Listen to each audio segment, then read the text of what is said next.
lors d'une soirée fastueuse, mon mari et le PDG m'a jeté du vin au visage devant tout le monde. Il a dit, « Prends ton enfant bâtard et dégage ». Je n'ai pas pleuré. Je me suis simplement tourné vers l'homme le plus riche de France et j'ai dit, « Papa, retire l'investissement de 3 milliards d'euros ». L'immense salle de bal du domaine Blanchard scintillait sous les lustres de cristal, rassemblant toute la haute société de Paris. Mon mari, Damien Blanchard, s'est levé devant tout le monde et m'a versé un verre entier de vin rouge sur la tête. Il a dit, « Valérie, le bébé que tu portes dans ton ventre est un bâtard. Prends ton avorton et sors de la famille Blanchard. » La salle a explosé, tous les yeux rivés sur moi, s'attendant à de l'hystérie, des larmes et des supplications désespérées. Ma belle-mère, Éléonore Blanchard, a laissé échapper un rire moqueur en jetant un faux test de paternité sur le sol. Ma soi-disant demi-sœur bien-aimée, Chloé Dubois, se tenait là, tenant son ventre de femme enceinte proéminent, tendrement accroché au bras de mon mari. Il s'attendait à ce que je pleure, que je tombe à genoux, que je supplie. Au lieu de ça, j'ai essuyé le vin de mon visage, je me suis retourné et j'ai marché vers un homme plus âgé qui était assis en tête de la table principale. Je me suis arrêté devant lui, je l'ai regardé dans les yeux et j'ai dit à voix basse, « Papa, fais-leur subir un silence absolu et suffocant. » Arthur Beaumont, l'homme le plus riche de France, a posé sa fourchette en argent. Lentement, il s'est levé. L'investissement de 3 milliards d'euros est retiré. Effectif à la seconde même. À compter d'aujourd'hui, la société Blanchard est en faillite. Le visage de Damien s'est enfin tordu de douleur. Et moi j'attendais ce jour. Je m'étais tenu au bout de la longue table, tenant toujours un verre de jus d'orange que j'avais à peine goûté. Le médecin m'avait dit de ne pas boire d'alcool pendant la grossesse. Et je m'en souvenais. Je me souvenais combien il avait été difficile pour moi de concevoir ce bébé. Je me souvenais du jour où Damien a découvert que j'étais enceinte et du bruit de la porte claquant derrière lui alors qu'il partait. Il avait clairement fait savoir qu'il n'en voulait pas, mais moi si. Je n'arrêtais pas de me dire que si je tenais juste un peu plus longtemps, si je faisais les choses un peu mieux, il finirait par se retourner et me regarder. Le banquet de ce soir était la célébration de la famille Blanchard pour avoir obtenu un terrain non développé de premier ordre dans le prestigieux quartier de la Défense. L'élite absolue de la ville était présente. Je portais une robe choisie par sa mère, Éléonore, une robe sirène bleu marine avec un décolleté trop plongeant. Je la détestais, mais je la portais quand même parce qu'Éléonore avait dit, « Habille-toi décemment. Ne fais pas honte au nom des Blanchard. » J'avais commencé à me maquiller à 16 heures, appliquant une épaisse couche de fond de teint sur le bleu sur ma joue gauche, qui n'avait pas encore complètement disparu. C'était arrivé il y a 3 jours, quand Damien m'avait poussé et que j'avais heurté le coin de la table de chevet. Ses yeux étaient injectés de sang quand il m'avait crié, « Valérie, ça suffit. Arrête d'utiliser le gosse pour me faire chanter. » Je ne le faisais pas chanter. Je lui avais juste dit que j'étais enceinte. 3 ans de mariage, il m'avait finalement touché une seule fois et j'étais tombée enceinte. Je pensais que c'était un signe du destin me donnant une seconde chance, un signe qu'il était prêt à recommencer, mais ce n'était pas le cas. C'était le début d'un cauchemar. Mesdames et messieurs, la voix du micro m'a ramené au présent. Damien était sur scène au fond de la salle, impeccable dans son costume sur mesure, avec ses traits froids et acérés. À côté de lui se tenait Chloé. Elle portait une robe blanche fluide et avait laissé ses cheveux lâches sur ses épaules. Elle souriait avec une chaleur aussi tendre qu'un gardénia s'épanouissant au clair de lune. Elle avait été ma colocataire à l'université, ma meilleure amie, et la femme que Damien avait toujours vraiment aimée. Maintenant, elle se penchait légèrement sur le côté, une main couvrant doucement la légère courbe de son ventre. 5e mois, 2 mois de plus que moi. Merci à tous de vous joindre à nous ce soir. Sa voix était profonde et agréable. La même voix qui m'avait dit un jour, « Valérie, je prendrai soin de toi. » Je l'avais cru. Je l'avais cru pendant 3 longues années, jusqu'à ce soir. En plus de célébrer le nouveau projet de la société, j'ai une autre bonne nouvelle à vous annoncer. Il s'est tourné et a pris la main de Chloé. Elle a rougi et baissé la tête, et la foule a répondu par des rires chaleureux et des applaudissements. Je suis resté cloué sur place, enfonçant mes ongles dans les paumes de mes mains. Une bonne nouvelle. La bonne nouvelle que mon mari annonçait n'avait rien à voir avec moi. Chloé est enceinte de 5 mois. C'est un garçon. Damien a souri faiblement. Et ce sourire m'a transpercé comme une lame de rasoir. Moi, Damien Blanchard, je vais enfin être père.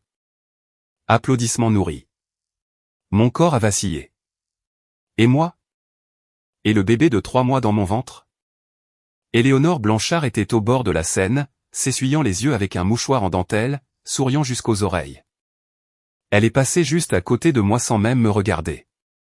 3 ans pendant tout ce temps, elle ne m'avait jamais traité comme une belle-fille. À ses yeux, j'étais juste un instrument pour un mariage de convenance qu'elle avait été forcée d'accepter. Maintenant que le groupe Blanchard s'était redressé et que son fils avait trouvé son véritable amour, j'étais destiné à être jeté.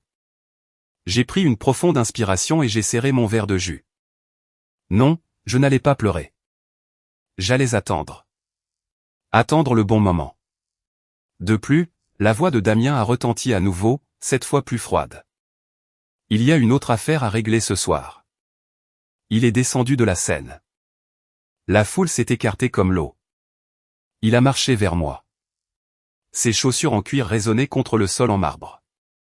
Chaque pas martelait mon cœur. Il s'est arrêté devant moi, me regardant de toute sa hauteur. J'ai senti l'odeur de son parfum, le même qu'il portait à notre mariage, le jour où il m'a tenu la main et a dit « Valérie, j'essaierai de t'aimer ».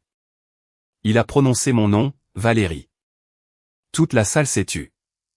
Tu pensais que je ne le découvrirais pas. Sa voix était basse. Si basse que seules les tables les plus proches pouvaient l'entendre. Mais la seconde suivante, il a levé la main, a attrapé un verre de vin rouge sur la table et me l'a jeté en pleine tête.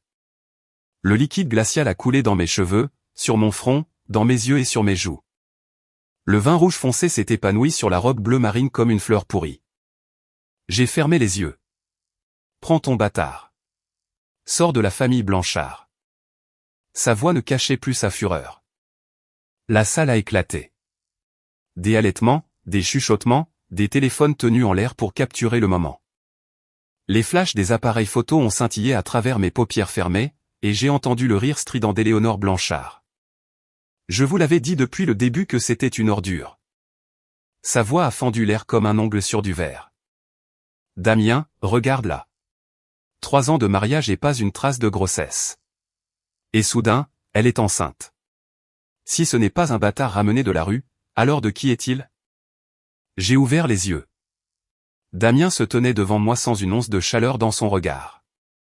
Chloé sortait la tête de derrière lui, me regardant avec de grands yeux pitoyables, ses cils humides, comme si c'était elle qui avait été traitée injustement. Éléonore Blanchard a fait un pas en avant et a jeté un document à mes pieds. Un test ADN. Elle a laissé échapper un petit rire. Tu pensais vraiment pouvoir le cacher? Damien a fait le test il y a 3 mois. Cet enfant n'a pas de sang Blanchard. Les papiers se sont éparpillés sur le sol. Je ne me suis pas penché pour les ramasser parce que je n'avais pas besoin de les regarder. Je savais que c'était un faux. Au 3e mois de grossesse, il est impossible de faire un test de paternité précis comme celui-là. Une amniosynthèse ne peut être pratiquée qu'à partir de la 16e semaine au moins, et je n'en avais même jamais fait une. Mon médecin avait dit que mon corps était trop faible et que la procédure comportait un risque de fausse couche. Ce rapport était un faux du début à la fin. Valérie, as-tu autre chose à dire? La voix de Damien était froide comme la glace. Je l'ai regardé. 3 ans à cuisiner pour lui, à repasser ses chemises et à supporter sa mère à la langue acérée quand il rentrait à 3 heures du matin de dizaines de voyages d'affaires. Je lui ai préparé du bouillon quand il a fini à l'hôpital avec un ulcère hémorragique. Je suis resté assise près de son lit pendant 3 jours et 3 nuits sans fermer l'œil. Quand son entreprise ne pouvait plus payer les salaires, j'ai vendu le pendentif en or de ma grand-mère pour rassembler de l'argent. Puis son entreprise a grandi. Il a obtenu le terrain à la Défense. Il n'avait plus besoin de moi. Il avait besoin d'une femme nommée Chloé. Parle, a-t-il exigé, les yeux fixés sur moi. Lentement, j'ai levé la main et j'ai essuyé le vin rouge de mon visage avec le dos de ma main. Et puis j'ai souri. Damien s'est figé une seconde. Il pensait probablement que j'allais pleurer, que j'allais tomber à genoux, que j'allais supplier, que j'allais ramper à ses pieds et m'excuser, comme je l'avais fait d'innombrables fois auparavant. Il fut un temps où un simple froncement de sourcils de sa part me plongeait dans la panique. Un de ses regards froids me coûtait une nuit blanche. Un mot dur me faisait pleurer toute la nuit, mais c'était avant. Bien, ai-je dit. Le mot semblait doux, mais il régnait un tel silence dans la salle de banquet que tout le monde l'a entendu. As-tu fini? Je me suis retourné. La voix stridente d'Éléonore a fendu l'air derrière moi. Tu as encore le culot de demander. Je l'ai ignoré. J'ai marché vers la table principale. L'homme assis là n'avait pas bougé de toute la soirée. Il portait un costume sombre sur mesure. Ses cheveux étaient gris, mais sa posture était toujours droite et vigoureuse. Avec ses mains jointes sur la table, l'aura qui l'entourait empêchait quiconque de s'approcher à moins de quelques mètres de lui. Lors d'une célébration où toute l'élite de Paris s'était rassemblée, il était le seul assis à boire du café noir parce qu'il était Arthur Beaumont, le président des entreprises Beaumont, le milliardaire qui possédait la moitié de l'immobilier commercial du centre de Paris. Et je me suis arrêté juste devant lui. La salle entière semblait retenir son souffle. J'ai entendu les pas de Damien s'arrêter derrière moi. J'ai entendu le rire d'Éléonore s'étrangler dans sa gorge. J'ai entendu Chloé laisser échapper un halètement étouffé. Papa. Ma voix était calme. Arthur Beaumont a levé les yeux. Ce vieil homme qui avait dirigé des entreprises pendant 40 ans sans jamais sourciller a vu mon visage couvert de vin. La main tenant sa tasse a légèrement tremblé. Valérie, a-t-il dit en posant la tasse, il a demandé d'une voix grave et grondante. Qui a renversé ça? Damien Blanchard, ai-je répondu. Puis j'ai ajouté, pas trop fort, mais assez pour que toute la salle entende. Cet investissement de 3 milliards d'euros dont tu parlais. Peux-tu le retirer? Arthur Beaumont s'est levé. Il était plus grand que moi d'une tête entière. Ce vieil homme se tenait là comme un volcan qui avait été en sommeil pendant longtemps et qui commençait à peine à se réveiller. Retirer, a-t-il dit, un mot prononcé comme s'il ne signifiait absolument rien. Le visage de Damien est devenu blême. Monsieur Beaumont. Monsieur Beaumont. Il s'est précipité en avant avec une voix étranglée. Permettez-moi de vous expliquer cette situation. L'assistant exécutif de Beaumont s'est avancé d'une voix dénuée de toute émotion. Le service juridique de la société va immédiatement lancer le processus de retrait des fonds. L'investissement de 3 milliards d'euros ainsi que tous les accords de coentreprise précédemment signés sont par la présente annulés. Éléonore Blanchard a poussé un cri. Quoi? 3 milliards? Le visage de Chloé est devenu aussi blanc que de la craie, et elle s'est instinctivement accrochée au bras de Damien. Je suis resté là, essuyant les dernières gouttes de vin. Ce n'était que le début. Au moment où Arthur Beaumont s'est levé, l'air dans la salle de banquet a semblé se solidifier. Ce vieil homme, qui avait survécu à 40 ans de guerre d'entreprise et possédait des actifs d'une valeur de plusieurs dizaines de milliards, avait maintenant des yeux aussi froids que de l'acier trempé. Il a regardé mon visage trempé de vin rouge, le liquide dégoulinant des mèches de mes cheveux sur ma robe, et la veine sur son front a légèrement palpité. Seul moi savais ce que cela signifiait. Il était immensément furieux. Qui a renversé ça, m'avait-il demandé, mais son regard était déjà fixé sur Damien. Le sang a quitté le visage de Damien en un instant. Monsieur Beaumont? Il y avait un ton dans sa voix, une panique que je n'avais jamais entendue de sa part auparavant. Comment se fait-il que vous comment est-elle votre fille? Quand Arthur Beaumont a prononcé ces mots, son ton était aussi désinvolte que s'il parlait de la météo. Mais ces mots ont explosé comme une bombe dans la salle. Éléonore Blanchard a crié, impossible. Elle n'est qu'une orpheline sans parents. Quand elle s'est mariée dans la famille Blanchard, il n'y avait même personne pour la conduire à l'hôtel. Elle s'est arrêtée au milieu de sa phrase parce qu'elle avait enfin réalisé quelque chose. Le nom de famille d'Arthur était Beaumont. Le nom de jeune fille de Valérie était aussi Beaumont. À l'époque, tout le monde dans la famille Blanchard pensait que c'était une coïncidence. Le monde est plein de gens portant le nom de Beaumont. Comment pouvait-elle être la fille de l'un des hommes les plus riches du pays? De plus, quand Valérie s'est mariée, elle n'a même pas apporté une dot décente. Mais maintenant, Arthur Beaumont se tenait là. Et quand ses yeux, qui avaient vu bien trop de tempêtes, se sont posés sur Éléonore Blanchard, elle a senti ses genoux flageoler. Madame Blanchard. La voix d'Arthur n'était pas forte, mais elle a fait taire tous les chuchotements dans la salle. Vous traitez ma fille d'orpheline. Éléonore a ouvert la bouche, mais les mots ne sont pas sortis. Vous dites qu'il n'y avait personne pour la conduire à l'hôtel. Arthur a fait un pas en avant. À ce pas, Damien a instinctivement reculé de 2 pas. Je suis ici aujourd'hui, a dit Arthur. Je suis son père. Ce verre de vin. Votre fils l'a versé sur elle. Il a tourné la tête vers son assistant. Alexandre a compris instantanément. Il a sorti son téléphone, a composé un numéro et l'a mis sur haut-parleur. Le téléphone a sonné 2 fois avant de se connecter. Service juridique de l'entreprise, en attente d'instruction. La voix à l'autre bout du fil était mesurée, mais à travers le haut-parleur, toute la salle a clairement entendu chaque mot.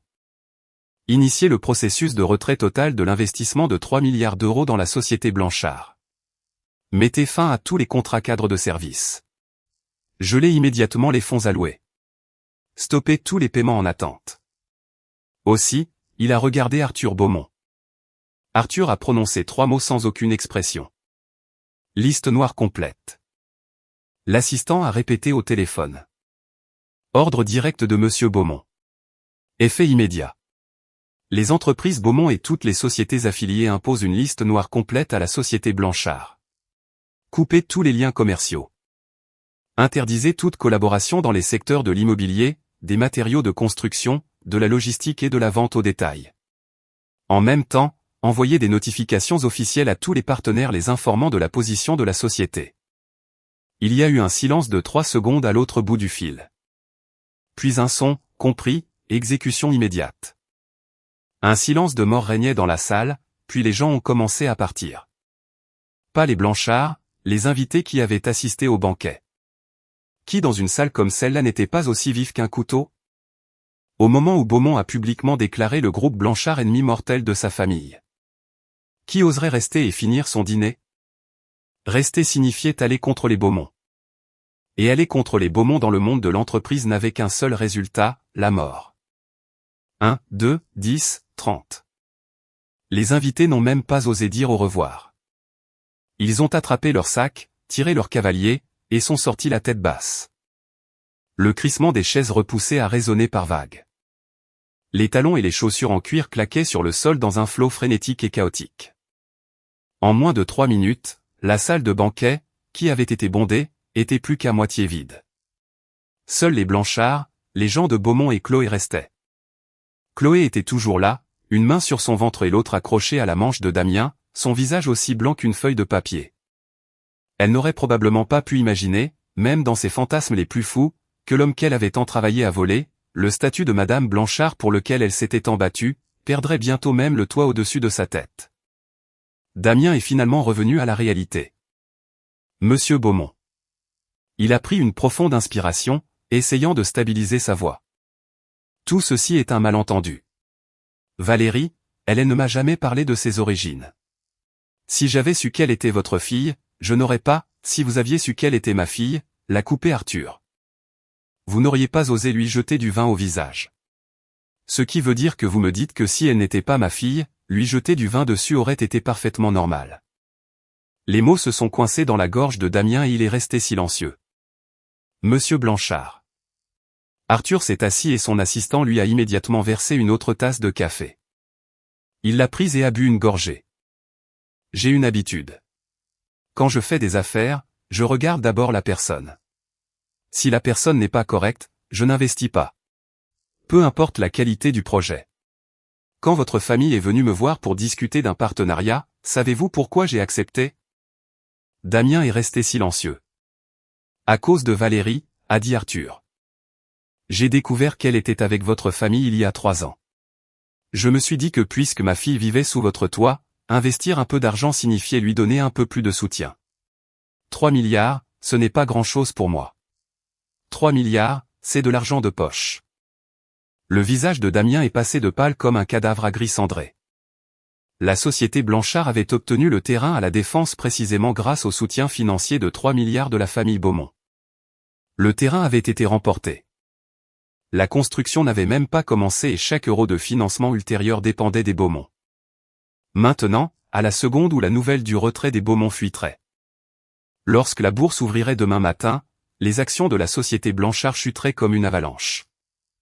Non, elle n'attendrait même pas jusqu'à demain. La nouvelle se propageait déjà à ce moment même. Les téléphones de ses invités qui avaient fui sonnaient sans arrêt. Éléonore Blanchard s'est soudainement effondrée sur le sol avec un bruit sourd.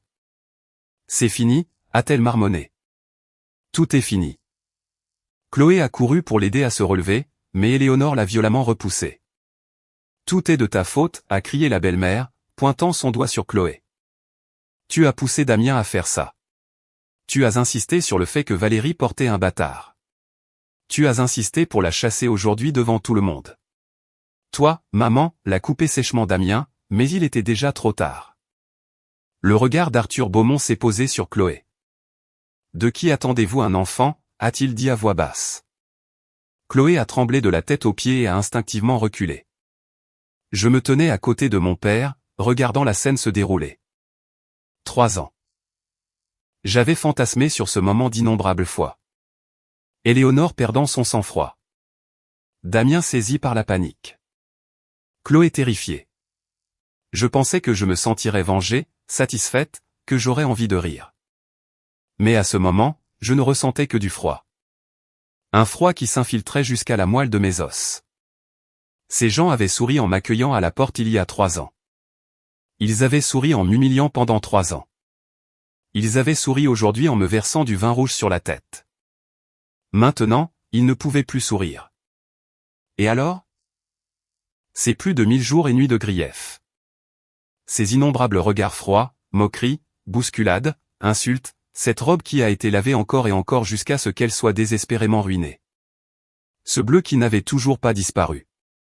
Ce bébé qu'il disait ne pas mériter de naître. Un verre de vin et 3 milliards d'euros n'étaient pas suffisants. Loin de là. Papa, ai-je dit. Arthur s'est tourné vers moi. J'ai une demande. Parle. Le test de paternité. J'ai montré le document qu'Éléonore avait jeté par terre. Celui-là est un faux. Un fœtus de 3 mois ne peut pas subir d'amniocentèse. Un test de paternité réel et fiable doit être fait après la 16e semaine. Je me suis tourné et j'ai regardé Damien. Il m'a regardé en retour et pour la première fois, quelque chose appelé malaise est apparu dans ses yeux. Tu doutes que cet enfant soit le tien, ai-je dit. Très bien.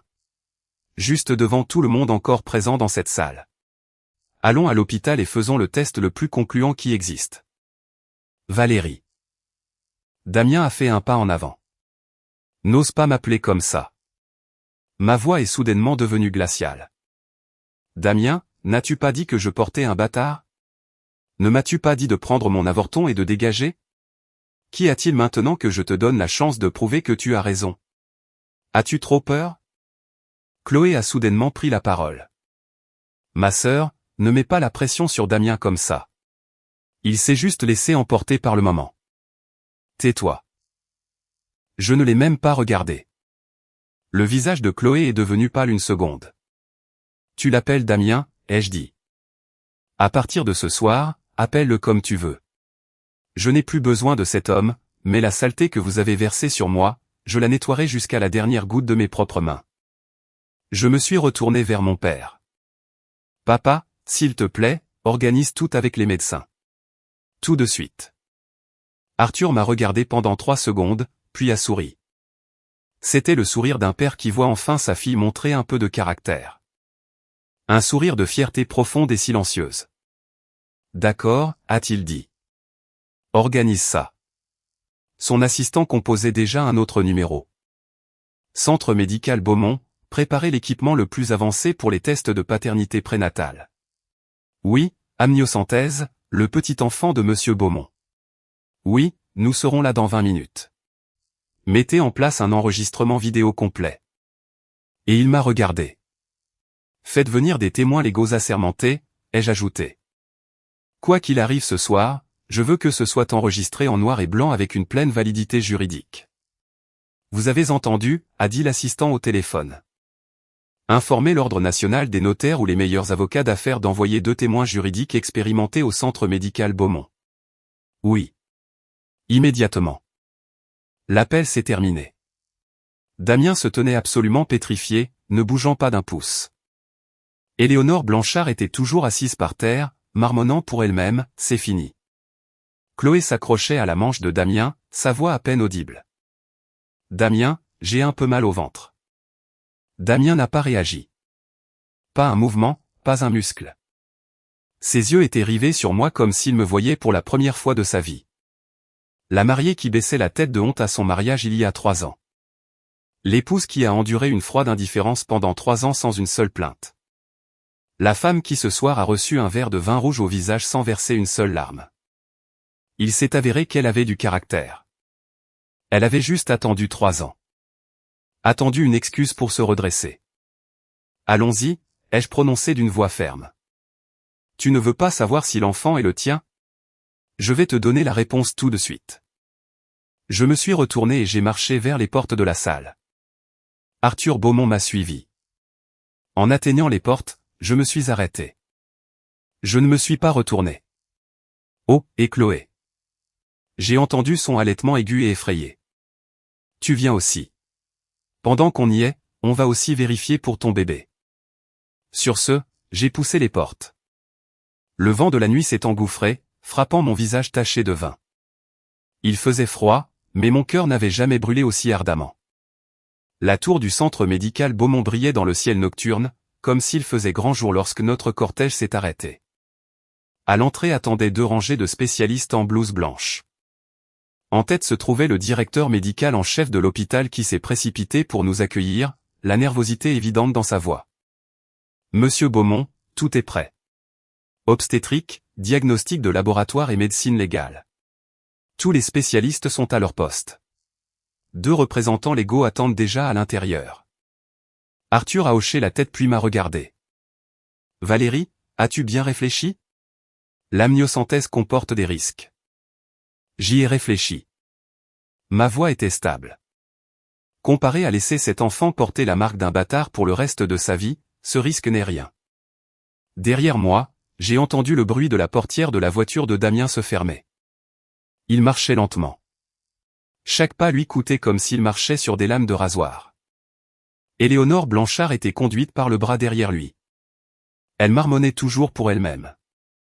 Chloé marchait à l'arrière, une main pressée contre son ventre avec un visage si pâle qu'elle semblait sur le point de s'évanouir. Je me suis tourné vers elle. Chloé, de quoi as-tu peur? Elle a tressailli au son de ma voix, forçant un sourire étrange. Ma sœur, je suis juste inquiète pour le bébé. Inquiète? J'ai fait un pas en avant. Ne disais-tu pas que tu portais l'enfant de Damien? N'allais-tu pas annoncer la bonne nouvelle au gala? Qu'est-ce qui ne va pas maintenant? Un test de paternité te fait peur? Ça suffit. Damien s'est placé devant Chloé d'une voix profonde. Valérie, n'insiste pas, Chloé en est à 5 mois. L'amniosynthèse pourrait nuire au bébé. Alors, tu admets qu'il ne passerait pas le test. Le visage de Damien a pris la couleur du fer en fusion. Mes mots l'ont laissé sans voix. Arthur Beaumont a parlé calmement. Quand vous avez falsifié les résultats de paternité pour détruire sa réputation, vous n'avez pas pensé que c'était insister. Et maintenant que nous allons simplement faire un test médical, vous appelez ça insister. Sa voix était calme, mais chaque mot frappait les oreilles de Damien comme un marteau. Ce test sera fait aujourd'hui, que cela vous plaise ou non. Arthur s'est tourné vers le directeur médical. Montrez-nous le chemin. Le directeur médical s'est précipité en avant. Le groupe a traversé le hall spacieux et est entré dans un ascenseur privé. À l'intérieur, le silence était si épais qu'on n'entendait que les respirations. Je me tenais à côté de mon père, regardant mon reflet dans les portes de l'ascenseur. Mes cheveux avaient encore des traces de vin rouge. Les taches sur ma robe avaient déjà séché. J'avais l'air absolument débraillé. Et pourtant, jamais de ma vie je ne m'étais senti aussi entière. L'ascenseur a atteint le 8e étage. Quand les portes se sont ouvertes, j'ai vu 2 personnes en costume formel attendant au bout du couloir, des mallettes à la main. C'étaient les témoins légaux. Ils portaient des badges d'identification sur leur poitrine. Mademoiselle Beaumont. Bonjour. Nous sommes des témoins légaux assermentés par l'État. L'ensemble du processus d'établissement de la paternité ce soir sera supervisé et enregistré par nous et nous délivrerons des documents notariés ayant pleine validité juridique. J'ai hoché la tête. Merci. La porte de la salle d'examen s'est ouverte. À l'intérieur se trouvait un grand espace, une salle d'opération à l'avant et une salle de procédure plus loin. L'équipement était à la pointe de la technologie, mais la chose la plus frappante était le séquenceur d'ADN. Il se tenait silencieusement dans un coin, son écran brillant d'un bleu. Mademoiselle Beaumont, veuillez entrer pour l'examen préopératoire. Une femme médecin à la voix douce s'est approchée. Je l'ai suivie dans la pièce intérieure et me suis allongé sur la table d'examen. J'ai instinctivement touché mon bas-ventre. 3 mois. Rien ne se voyait encore, mais je savais qu'il était là. Cette petite vie était venue à moi dans mon moment le plus désespéré, me tenant compagnie dans mes jours les plus solitaires. Mon cœur, me suis-je dit, aujourd'hui maman te rendra ton honneur. Ça pourrait faire un peu mal. Tiens bon. Maman tiendra bon aussi. Quand l'aiguille est entrée, j'ai serré les mâchoires et n'ai pas émis un son. Quelques minutes plus tard, le médecin a placé l'échantillon de liquide amniotique extrait dans un tube à essai, a collé une étiquette dessus et l'a mis sur un plateau. Je suis sorti de la pièce intérieure et j'ai vu Damien parler au téléphone. Sa voix était basse, mais j'ai quand même réussi à attraper quelques mots. Vendez, oui, tout avant l'ouverture du marché. Il disait à quelqu'un de se débarrasser des actions de la société Blanchard. Il essayait de sauver quelque chose avant que la nouvelle n'explose complètement. Monsieur Blanchard. Son corps s'est tendu, il a raccroché et s'est retourné. Vous réfléchissez vite, n'est-ce pas, ai-je dit. Vous savez que l'action va chuter à l'ouverture demain, alors vous vendez tout ce soir. La pomme d'Adam de Damien a fait des va-et-vient. Il n'a rien dit. Alexandre, l'assistant d'Arthur, s'est approché de côté avec une tablette à la main. Son ton était aussi plat qu'un bulletin météo. Monsieur Beaumont. Le cours de l'action de la société Blanchard a déjà réagi. La nouvelle s'est propagée plus vite que nous ne l'avions prévu. Il y a 3 minutes, les actions de la société Blanchard ont déclenché une suspension de cotation à la baisse en préouverture. Les ordres de vente dépassent 2 milliards d'euros. Demain à l'ouverture, il y aura presque certainement un crash massif avec un énorme gap à la baisse. La perte projetée de capitalisation boursière dépassera 50%. Éléonore Blanchard a poussé un hurlement et s'est effondrée sur le sol. Cette fois, elle s'est vraiment évanouie. Personne n'a bougé pour l'aider. Même Damien n'a pas bronché. Il est resté là comme une statue. Au moment de son effondrement, le groupe Blanchard, qu'il avait méticuleusement construit pendant 10 ans sur les dernières fondations que son père lui avait laissées. L'empire commercial pour lequel il s'était battu bec et ongles pour l'étendre, avait perdu la moitié de sa valeur en 3 minutes, et tout ça parce qu'il m'avait jeté un verre de vin au visage. Où est Chloé ? A demandé soudainement Damien. Tout le monde s'est tourné et a regardé autour. Chloé avait disparu. Pendant que nous regardions les cours de la bourse, elle s'était faufilée vers les ascenseurs et appuyait frénétiquement sur le bouton d'appel. Ses mains tremblaient tellement qu'elle n'arrêtait pas de manquer. Chloé. Alexandre s'est approché et a poliment bloqué les portes de l'ascenseur. Le test de paternité n'a pas encore été fait. Où allez-vous ? Poussez-vous. Je ne me sens pas bien. La voix de Chloé tremblait au bord des larmes. Je dois aller à l'hôpital. C'est un hôpital. L'assistant a souri. Par ici. La salle d'examen est prête. 2 médecins en blouse blanche se sont approchés et se sont tenus de chaque côté de Chloé. Son visage est devenu blanc craie. Elle a regardé Damien et des larmes ont instantanément jailli et coulé sur ses joues. Damien, aide-moi. Je ne le ferai pas. Je ne peux pas le faire. Le bébé va mourir. Damien a hésité, sur le point de dire quelque chose. Monsieur Blanchard.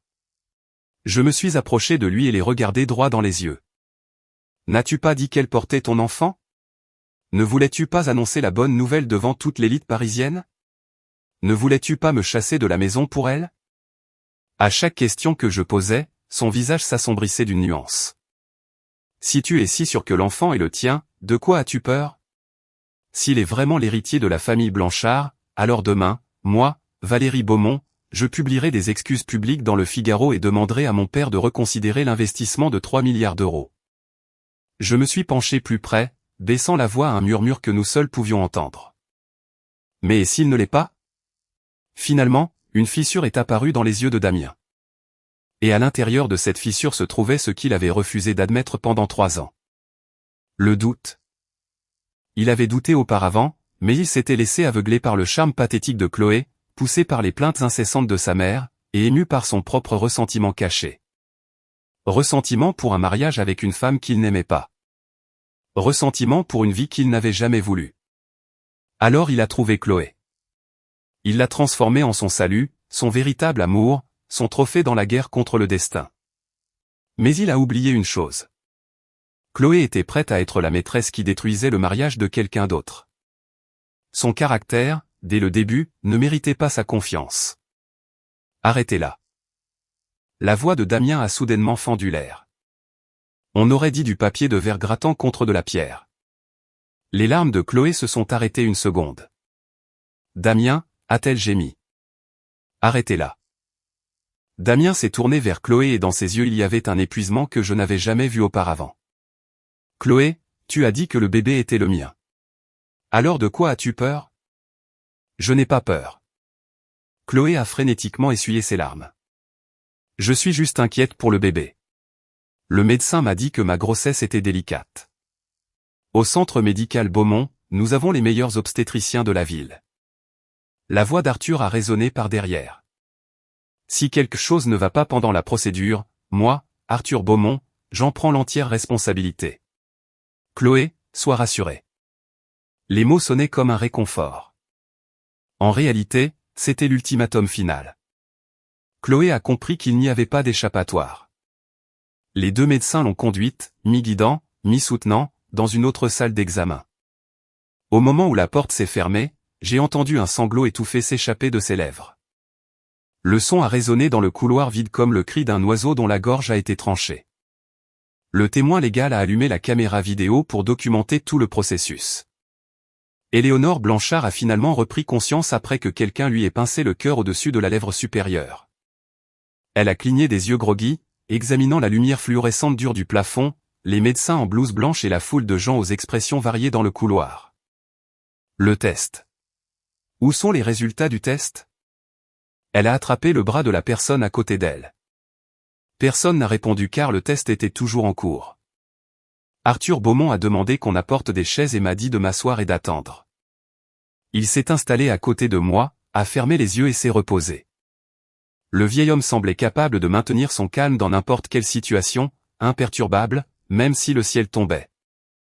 Mais j'ai remarqué comment ses doigts tapaient légèrement contre son genou. 1, 2, 3 coups. Rythmique, délibéré.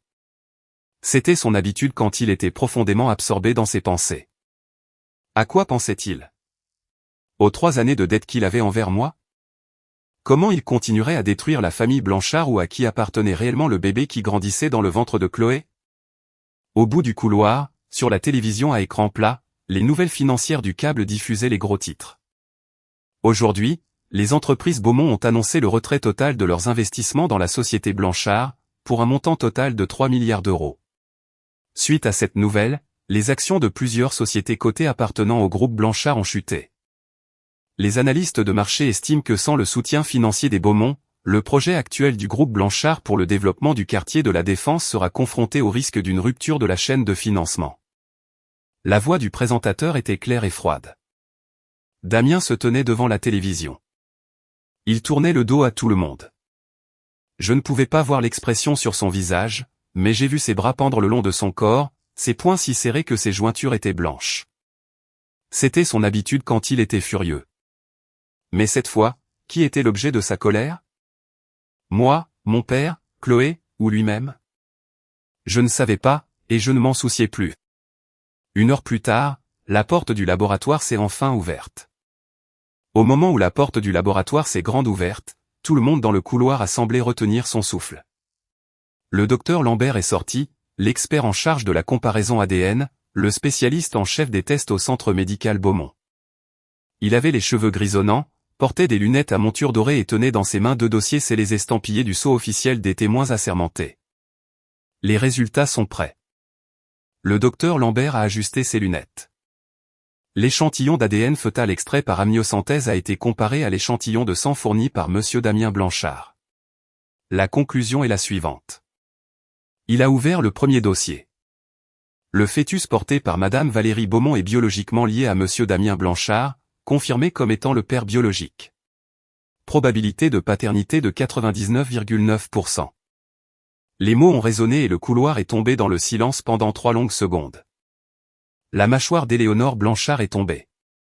Elle ne pouvait pas prononcer un mot. Damien s'est retourné brusquement. Son visage avait l'air comme s'il venait d'être giflé. L'enfant était le sien. Il l'avait toujours su. Il refusait juste de l'admettre. Il refusait d'accepter que la femme qu'il avait touchée, la femme qu'il avait rejetée, portait sa propre chair et son propre sang dans son ventre. Il avait préféré croire en ce faux rapport. Il avait préféré croire aux insinuations larmoyantes de Chloé. Il avait préféré croire aux plaintes incessantes de sa mère plutôt que de croire sa propre femme. Le deuxième rapport. Le docteur Lambert a ouvert la deuxième enveloppe. Cette fois, il a fait une pause et son regard a glissé par-dessus le bord de ses lunettes jusqu'à se poser sur Damien. Le fœtus porté par mademoiselle Chloé Dubois. Selon les résultats de la comparaison ADN, il ne présente aucune correspondance avec monsieur Damien Blanchard. Monsieur Blanchard n'est pas le père biologique de ce fœtus. À ces mots, même le son de la respiration a disparu du couloir. Éléonore Blanchard a poussé un cri court et aigu.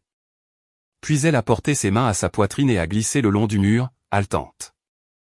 Une infirmière a accouru pour vérifier sa tension artérielle. Damien s'est figé.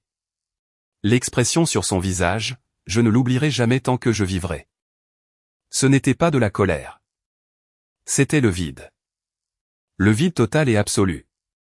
Comme quelqu'un qui a passé toute sa vie à dormir et qui se prend soudain un seau d'eau glacée dessus. Il ne savait même plus qui il était. Répétez. Répétez ça encore. La voix de Damien vacillait. Sans poids. L'expression du docteur Lambert n'a pas changé. Monsieur Blanchard n'est pas le père biologique du fœtus porté par mademoiselle Chloé Dubois. Les 2 rapports de paternité ont été supervisés par des témoins légaux avec enregistrement vidéo complet disponible pour consultation à tout moment. Voulait-il qu'il le répète? Ce n'était pas nécessaire. Tout le monde l'avait clairement entendu. Le bébé que Chloé attendait n'était pas celui de Damien. Cette muse lumineuse et inaccessible qu'il avait mise sur un piédestal. Ce fils qu'il avait annoncé devant toute l'élite parisienne. Cette excuse qu'il avait utilisée pour me jeter du vin au visage, me chasser de la maison et détruire ma réputation. Tout n'avait été qu'un mensonge du début à la fin. La porte de l'autre salle d'examen s'est ouverte, et Chloé a été sortie. 2 infirmières la soutenaient. Ses jambes tremblaient comme des spaghettis trop cuits, et il n'y avait pas une goutte de couleur sur son visage. Elle s'est approchée de Damien, des larmes coulant sur son visage en un flot continu. Laisse-moi t'expliquer. Je ne sais vraiment pas. Le test doit être faux. C'est faux. Le docteur Lambert a froncé les sourcils. Chloé, notre processus d'analyse a été supervisé par des représentants légaux du début à la fin. Le prélèvement, le transport et l'analyse des échantillons sont conformes à toutes les réglementations de l'État. Vous pouvez douter de ma compétence professionnelle personnelle, mais l'ADN ne ment pas. Les marqueurs génétiques du fœtus que vous portez, comparés à ceux de monsieur Blanchard, ne montrent aucune correspondance sur l'ensemble des 16 allèles. Les larmes de Chloé se sont figées sur son visage. Son corps entier a semblé perdre ses os. Finalement, Damien a bougé. Il a marché vers Chloé, pas à pas. Le son de ses chaussures en cuir frappant le sol sonnait comme un conte à rebours. De qui est-il? Chloé a désespérément secoué la tête. Damien, je ne sais vraiment pas. Je te le demande. De qui est-il? Damien a violemment saisi Chloé par les épaules. Sa voix était si forte qu'elle a résonné dans le couloir. Elle a frémi de terreur, sanglotant si fort qu'elle ne pouvait même plus respirer. Elle ne pouvait pas le dire. Peut-être qu'elle ne savait vraiment pas. Peut-être qu'elle savait. Mais elle n'osait pas le dire. Après tout, si elle était montée dans le lit de Damien alors que son mariage était encore intact, elle aurait facilement pu faire le même coup avec d'autres hommes. Une femme comme elle, qui utilisait son corps comme monnaie d'échange et ses larmes comme une arme. Elle avait depuis longtemps perdu le compte des hommes avec qui elle avait été. Éléonore Blanchard s'est soudainement jetée en avant et a giflé Chloé.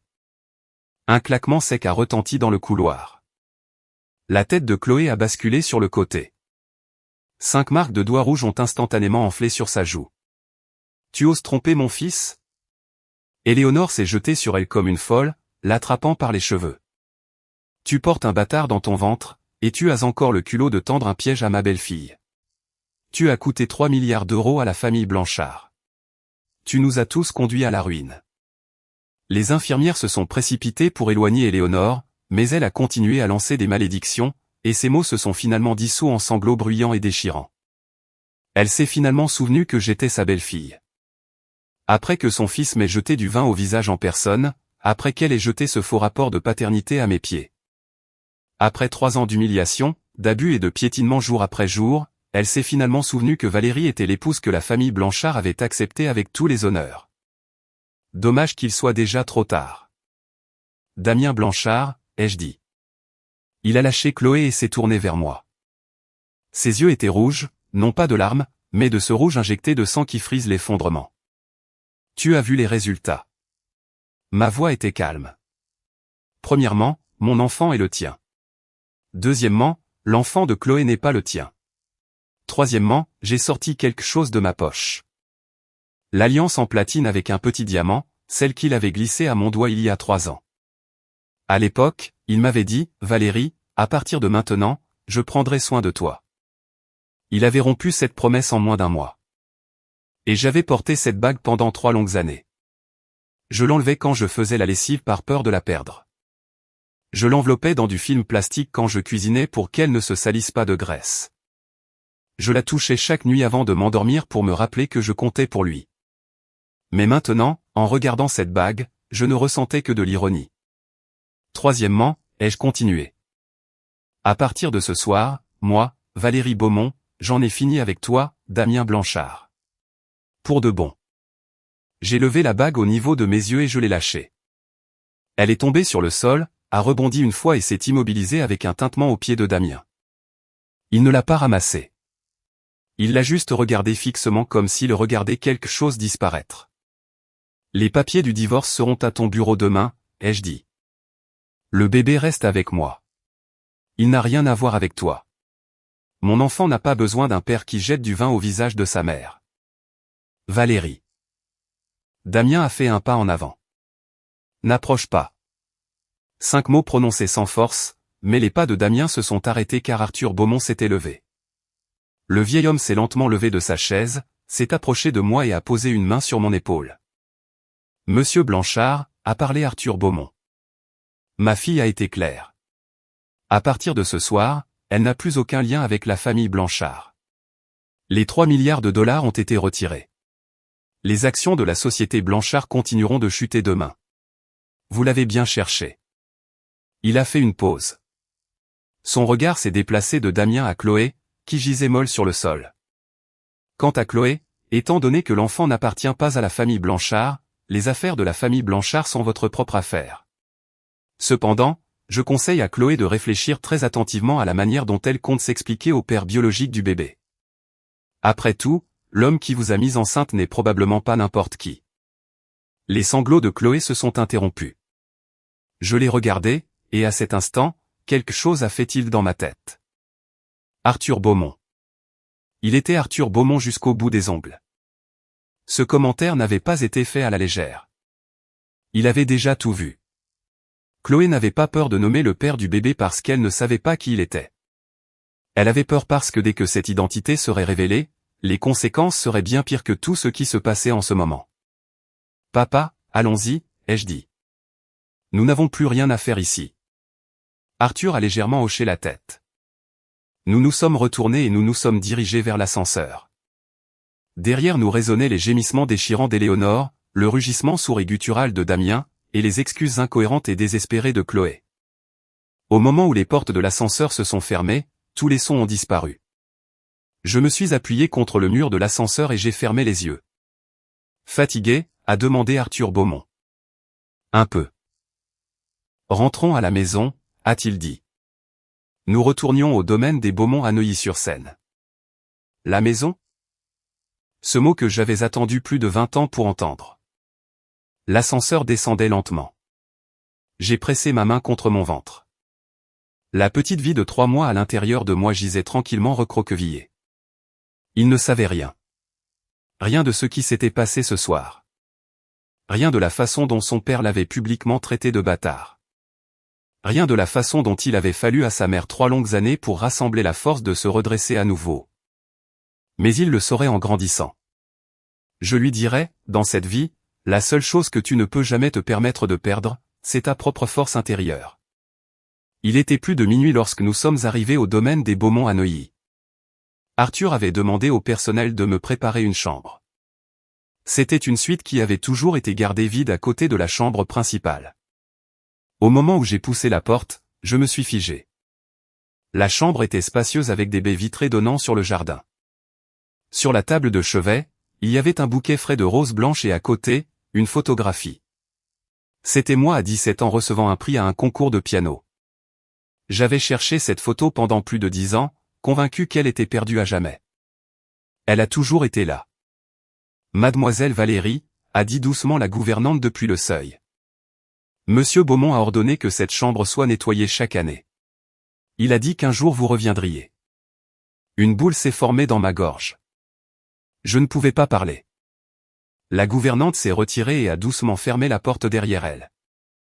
Je me suis assise sur le bord du lit et j'ai fixé cette photographie pendant très longtemps. La jeune fille sur la photo était assise au piano dans une robe blanche. Ses yeux étaient plissés dans un sourire éclatant, complètement inconsciente de la cruauté du monde. À l'époque, je pensais être une orpheline élevée dans un foyer. Plus tard, j'ai découvert que cela n'aurait pas dû être le cas. Le lendemain matin, quand je suis descendu pour le petit déjeuner, Arthur était déjà assis à table. Devant lui se trouvait une tasse de café noir et un journal financier. Son visage ne révélait aucune trace de l'épuisement de la veille. « Tu es réveillé ?» a-t-il dit, mettant le journal de côté. « Un quelconque inconfort ? » ?»« Non, j'ai bien dormi cette nuit. » Je me suis assise en face de lui. C'était vrai. Pour la première fois en 3 ans, j'avais dormi d'une traite. Chez les Blanchard, je restais toujours éveillé jusqu'à l'aube, écoutant les pas de Damien, attendant qu'il rentre à la maison. Ou après son départ avec Chloé, fixant l'obscurité jusqu'au matin. Je n'avais plus à attendre. Pendant que le petit déjeuner était servi, Alexandre, l'assistant d'Arthur, est entré tenant une tablette et avec une expression légèrement tendue. « Monsieur Beaumont, il y a des nouvelles de la société Blanchard. » « Parle. » Damien Blanchard a fait une déclaration tôt ce matin. Il prétend que le test de paternité d'hier était un malentendu et est prêt à présenter des excuses publiques à mademoiselle Valérie et à chercher une réconciliation. De plus, les actions du groupe Blanchard ont ouvert ce matin avec une suspension de cotation en raison d'une chute à la limite à la Bourse de Paris. La capitalisation boursière a déjà effacé plus de 400 millions d'euros. Le patriarche, Richard Blanchard, a vu les nouvelles dans sa maison de retraite et a eu une crise cardiaque. À 3 heures du matin, il a été transporté d'urgence aux soins intensifs. Son état ne s'est pas encore stabilisé. Arthur a levé sa tasse et a bu une lente gorgée. Et aussi, Éléonore Blanchard est allée au tribunal des affaires familiales ce matin pour exiger de voir la jeune madame Blanchard. La sécurité ne l'a pas laissé passer. Elle a passé tout le temps à maudire. Homme assez désagréable. Maudire à propos de quoi? Alexandre a hésité. Maudire mademoiselle Valérie, la traitant d'impitoyable pour avoir envoyé son beau-père à l'hôpital et son fils à la faillite. Elle a aussi dit quoi? Elle a dit que son fils n'aurait jamais dû épouser une orpheline sans nom, que si elle avait su qu'elle était une Beaumont, elle l'aurait mieux traitée depuis le début. Arthur a posé sa tasse et a laissé échapper un léger rire. C'était un rire bas, mais la moquerie qu'il contenait était indubitable. Eh bien, a-t-il dit, laissons-les faire une scène. Plus il y a de bruit, mieux c'est. Plus les gens le sauront, mieux ce sera. Je ne comprenais pas ce qu'il voulait dire. Mais je n'ai pas eu à me demander longtemps car à 10 heures du matin, d'autres nouvelles sont arrivées. Je me promenais dans le jardin quand la gouvernante s'est précipitée vers moi. Une femme était arrivée à la porte d'entrée, m'a-t-elle dit, prétendant être la nounou qui avait autrefois servi madame Beaumont, ma mère.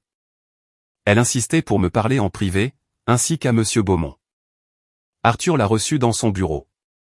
C'était une femme d'une 60aine d'années nommée Rose, nounou Rose, avec des mèches grises dans les cheveux, portant un chemisier à fleurs délavées. Au moment où elle a franchi le seuil, elle est tombée à genoux avec un bruit sourd. Monsieur Beaumont, mademoiselle Valérie, je suis coupable devant vous deux. Arthur a froncé les sourcils et lui a ordonné de se lever. Nounou Rose s'est levée, a fouillé dans son vieux sac en tissu et en a sorti une enveloppe en papier jauni. Ses mains tremblaient en l'attendant. Ce sont les dossiers médicaux de l'époque où madame a accouché. Je n'ai jamais osé les sortir. J'avais peur de perdre mon emploi, peur des représailles. Mais hier soir, quand j'ai vu aux nouvelles comment cette Chloé a humilié mademoiselle Valérie, je ne pouvais plus rester les bras croisés. L'enveloppe a été ouverte, et à l'intérieur se trouvait une pile de papier jauni et fragile. Juste au-dessus se trouvait une photocopie d'un acte de naissance. À côté de la minuscule empreinte de pied du bébé était écrit « Bébé de la famille Beaumont, féminin, heure de naissance, poids, taille ». Cette année-là, madame a donné naissance à des jumelles, a dit Nounou Rose, montrant le certificat d'une voix tremblante. Mais cette femme, la mère de Chloé, a également accouché dans le même hôpital ce jour-là. Son bébé était mort-né. Elle a soudoyé le personnel de l'hôpital et a secrètement échangé la deuxième jeune demoiselle. Ma respiration s'est arrêtée un moment. La deuxième jeune demoiselle? Oui. Les larmes de Nounou Rose ont débordé. Ce jour-là, madame a eu des jumelles. Vous, l'aînée, êtes resté avec la famille Beaumont, mais la deuxième petite fille a été prise par la mère de Chloé. Elle a laissé son bébé mort à l'hôpital, prétendant que c'était l'enfant de la famille Beaumont, essayant de leur extorquer de l'argent. Mais l'hôpital, terrifié par un procès massif pour faute professionnelle, a discrètement dissimulé le bébé mort comme un accident médical. Arthur s'est levé de sa chaise. Son visage était aussi pâle que la cendre. Ses lèvres tremblaient légèrement. Êtes-vous en train de me dire que Chloé est ma fille? Non. Nounou Rose a secoué la tête désespérément. La mère de Chloé n'était même pas enceinte cette année-là. Elle a soudoyé le personnel, a volé la deuxième jeune demoiselle, et puis elle, attendez, qu'a-t-elle fait de la deuxième petite fille? La voix de Nounou Rose est devenue angoissamment tendue. Elle a élevé la deuxième petite fille ailleurs, avec des parents éloignés. Plus tard, quand la famille Dubois a fait faillite, la mère de Chloé a eu peur que la vérité n'éclate. Alors, elle a dit à tout le monde que Chloé était sa fille biologique. Mais Chloé a su la vérité depuis le tout début. Elle le savait depuis le début. Elle était la deuxième petite fille, votre fille. Mais sa mère l'a forcée à prendre le nom de famille Dubois et l'a forcée à quoi? Nounou Rose m'a regardé, ses yeux pleins de culpabilité. L'a forcée à voler le mari de sa sœur aînée. Le silence a régné dans le bureau pendant un long moment. Si longtemps que je me suis demandé si je rêvais. Donc Chloé était ma sœur biologique. Non, elle était la deuxième fille élevée par la famille Dubois. Elle savait depuis le début qui elle était. Elle savait que Valérie Beaumont était sa propre sœur. Elle savait que Damien Blanchard était le mari de sa propre sœur. Et puis elle s'est délibérément rapprochée de Damien. Elle est délibérément tombée enceinte d'un autre homme. Elle a délibérément tendu un piège à sa propre sœur. Non, attendez. Je me suis soudain souvenu de ce qu'Arthur avait dit la nuit précédente. Chloé n'osait pas nommer le père du bébé parce que dès que son identité serait révélée, les conséquences seraient bien pires que ce que nous voyons en ce moment. Nounou Rose. Ma voix semblait rauque, comme si ce n'était pas la mienne. L'enfant que Chloé attend. De qui est-il? Les lèvres de Nounou Rose ont tremblé plusieurs fois. Puis elle a levé la tête et a prononcé un nom. Un nom qui a fait qu'Arthur Beaumont a fracassé sa tasse de café contre le sol. Le bruit de la porcelaine brisée a résonné dans le bureau. Le nom que Nounou Rose avait prononcé. Je ne l'avais entendu qu'une seule fois auparavant. Au mariage il y a 3 ans, Damien avait répondu à un appel téléphonique et quand il avait raccroché, son visage était devenu sombre. Je lui avais demandé qui c'était. Il avait dit que c'était quelqu'un qui ne devrait plus jamais se montrer. Cet homme était Hugo Marchand, l'ennemi juré de Damien. Ils se battaient depuis leurs années universitaires, se disputant la présidence du bureau des étudiants, les recommandations pour les études supérieures, les projets de start-up jusqu'à ce qu'il hérite des entreprises familiales et se fasse la guerre dans l'arène de l'entreprise. Il y a 3 ans, dans l'appel d'offres pour le terrain de la Défense, le principal concurrent de Damien avait été Marchand Holdings. Et le bébé dans le ventre de Chloé était le fils d'Hugo Marchand. Non seulement elle avait tendu un piège à sa propre sœur, mais elle portait aussi la semence de l'ennemi mortel de Damien. Et elle avait laissé Damien croire que c'était son fils, annonçant la bonne nouvelle devant l'élite parisienne.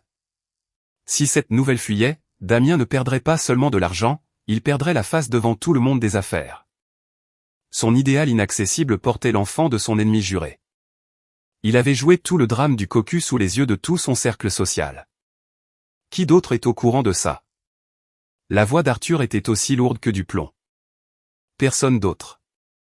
Nounou Rose a bégayé. Je ne l'ai découvert que parce que j'ai gardé un œil sur les mouvements des Dubois. J'ai découvert que Chloé avait des rendez-vous secrets avec Hugo Marchand. Elle était très prudente. Même la famille Dubois ne le savait pas. Je l'ai juste vu par hasard sortir d'un hôtel ensemble. Arthur a levé la main, l'interrompant, et s'est tourné vers son assistant. Vérifiez tous les registres de voyage d'Hugo Marchand, les journaux d'appel, les registres d'hôtel des derniers mois. Je veux savoir exactement quand sa relation avec Chloé a commencé. Oui, monsieur Beaumont. Alexandre s'est retourné et est parti. La gouvernante a emmené Nounou Rose se reposer. Seul Arthur et moi sommes restés dans le bureau. Valérie, a-t-il dit mon nom? Sa voix semblait fatiguée, comme s'il avait vieilli de 10 ans en un seul souffle. Ton père doit te demander pardon. Tu ne me dois rien, ai-je dit. Tu ne savais pas que Chloé était ma sœur. Tu ne savais même pas que tu avais une sœur. Pourquoi dis-tu que je ne te dois rien? J'aurais dû te trouver plus tôt. Arthur a fermé les yeux. Ta mère est partie trop tôt. Son dernier souhait était que je te trouve, mais il m'a fallu toutes ces années pour pouvoir, il n'a pas terminé sa phrase. Je me suis approché et je me suis assise à côté de lui. Papa, ai-je dit, nous nous sommes retrouvés. Ça a pris des années, mais à la fin, nous l'avons fait. Quant à Chloé, j'ai pris une profonde inspiration. Le sang des Beaumont coule dans ses veines, mais elle ne mérite pas d'être une Beaumont. Arthur a ouvert les yeux et m'a regardé. Dans ses yeux, endurcis par une vie d'expérience, il y avait trop de douleur, de culpabilité et une trace de cruauté froide que je n'avais jamais vue en eux auparavant. Tu as raison, a-t-il dit. Elle ne le mérite pas. À 14 heures, l'assistant est revenu. Les documents qu'il a apportés ont fait retenir leur souffle à toutes les personnes présentes dans la pièce. Le premier contact entre Hugo Marchand et Chloé a eu lieu il y a 1 an. À cette époque, Damien venait de commencer à raviver son ancienne romance avec Chloé, et Hugo l'avait rencontré par hasard lors d'une réception d'affaires. Ils ont commencé à se voir secrètement avec une fréquence croissante. Au cours des 6 derniers mois, ils s'étaient vus presque chaque semaine. Mais ce qui était encore plus stupéfiant, c'est que l'argent que Hugo avait transféré à Chloé s'élevait à plus de 20 millions d'euros. Ce n'est pas une liaison passagère. J'ai laissé tomber les documents sur le bureau. Ma voix était aussi froide que la glace. C'est de l'espionnage industriel. Alexandre a hoché la tête. Mademoiselle Valérie a raison. Au cours de la dernière année, Chloé a divulgué des secrets commerciaux du groupe Blanchard à Hugo Marchand à au moins 3 reprises, notamment l'offre minimale pour le terrain de la Défense. La liste de qualification des partenaires et les points faibles de la chaîne de capital des Blanchard. Hugo attendait le bon moment pour frapper le groupe Blanchard, et le retrait du capital de la famille Beaumont lui a donné l'occasion parfaite.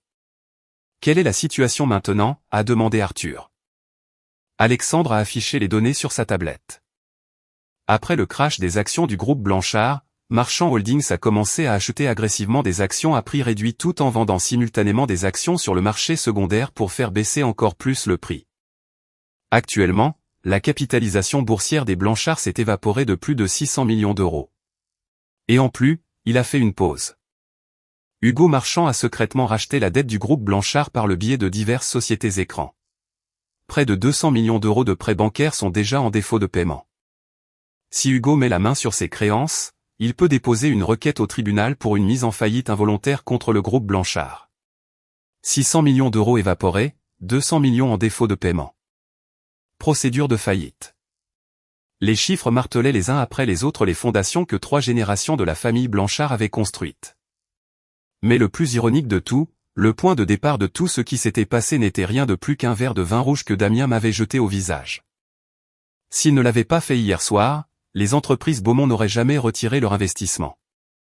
Hugo Marchand n'aurait jamais trouvé son ouverture. Le complot de Chloé n'aurait jamais été découvert, et la famille Blanchard ne serait jamais tombée de la falaise. Quelle est la réaction de la famille Blanchard en ce moment, a demandé Arthur. Alexandre a balayé l'écran jusqu'à la dernière mise à jour. Richard Blanchard est toujours aux soins intensifs. Sa vie est toujours en danger. Éléonore Blanchard n'a pas été autorisée à entrer au tribunal des affaires familiales. Après quoi, elle s'est rendue directement au siège des entreprises Beaumont pour faire une scène. La sécurité a dû la faire sortir de force. Quant à Damien Blanchard, et lui? Aujourd'hui à midi, il s'est rendu au siège de Marchand Holdings. Il a exigé de voir Hugo. Hugo a refusé de le voir. Il a simplement envoyé un message par l'intermédiaire de son assistant. Quel message? Alexandre a hésité. Hugo lui a dit, Monsieur Blanchard. Merci pour votre précieuse muse. Elle dit que vos performances au lit sont bien pires que dans la salle du conseil. Arthur a laissé échapper un rire froid, mais mes pensées avaient déjà sauté à autre chose. Et qu'en est-il de Chloé? Alexandre a affiché les dernières images de vidéosurveillance. À 11h du matin, Chloé s'est faufilée par la porte arrière du domaine des Blanchard et est montée dans une Mercedes noire. Les plaques sont enregistrées au nom de Marchand Holdings. Elle se trouve actuellement dans le domaine privé d'Hugo. C'était donc son plan depuis le début. D'abord, utiliser son statut de premier amour pour se rapprocher de Damien et gagner sa confiance. Pendant ce temps, elle séduisait secrètement Hugo Marchand, tombait enceinte et attribuait le bébé à Damien. Puis, une fois bien installée dans la famille Blanchard, au bon moment, elle volerait des secrets commerciaux. Elle travaillerait de l'intérieur et de l'extérieur en même temps et dépouillerait la famille Blanchard jusqu'à l'os. Et la raison pour laquelle elle m'avait tendu un piège, j'étais enceinte. Mon enfant était le descendant biologique de Damien. Et pour elle, c'était la plus grande menace. Si elle pouvait se débarrasser de moi, son faux héritier pourrait ouvertement hériter de tout ce que la famille Blanchard possédait. Quelle machination profonde. Quel calcul venimeux. Papa, ai-je dit en me levant. Je veux faire quelque chose. Parle. Je veux aller voir Hugo Marchand. Arthur a froncé les sourcils. Valérie, je ne vais pas le supplier. Je ne vais pas faire affaire avec lui. J'ai souri. Je vais lui apporter un cadeau. 18h. Siège de Marchand Holdings sur l'avenue Montaigne. Hugo Marchand m'attendait dans le bureau de la direction au sommet de la tour. Il avait une trentaine d'années, 2 ans de moins que Damien. Il portait un costume bleu marine sur mesure, avait des traits fins et des fossettes sur les joues quand il souriait. Si vous ne saviez pas ce qu'il avait fait, en regardant son visage, vous penseriez que c'était un type joyeux et facile à vivre, mais ses yeux le trahissaient. Ses yeux étaient trop froids. Froids comme un serpent en hiver. Madame Beaumont. Oh, maintenant je devrais dire, Mademoiselle Valérie, n'est-ce pas? Il s'est levé, tout sourire. Quel plaisir. Je me suis assise en face de lui et je suis allé droit au but. Chloé est entre vos mains. Hugo a haussé un sourcil. L'expression entre mes mains n'est pas tout à fait exacte. Elle est venue de son plein gré. Après tout, elle porte mon fils. Savez-vous quel est un membre de la famille Beaumont? Le sourire d'Hugo a vacillé une fraction de seconde. Puis il est revenu à la normale. Je sais, a-t-il dit. Je le sais depuis le début. C'était maintenant mon tour d'être surprise. Pourquoi avez-vous décidé de l'approcher? Hugo s'est penché en arrière dans son fauteuil, détendu et sans hâte. Parce qu'elle était la femme de Damien Blanchard. Non, Damien a trop de femmes. Vous n'aviez pas besoin de celle-ci. Je l'ai approché parce que je connaissais sa véritable identité. Il s'est levé, s'est dirigé vers la baie vitrée et a regardé la ville s'étendant à ses pieds. Il y a de nombreuses années, mon père a mené une guerre d'entreprise avec Arthur Beaumont. Il a perdu. Il a tout perdu. Quand mon père a sauté du toit, je n'avais que 12 ans. Il s'est tourné vers moi avec ce même sourire sur le visage, mais la chaleur de celui-ci était du pur poison. Et j'ai attendu. J'ai attendu la bonne occasion. Au moment où j'ai découvert que Chloé était la deuxième fille que la famille Beaumont avait perdue il y a tant d'années, j'ai su que ma chance était venue. Je prends la fille Beaumont. Je la tiens dans le creux de ma main. Je la mets enceinte de mon enfant et puis je l'envoie détruire la famille Blanchard.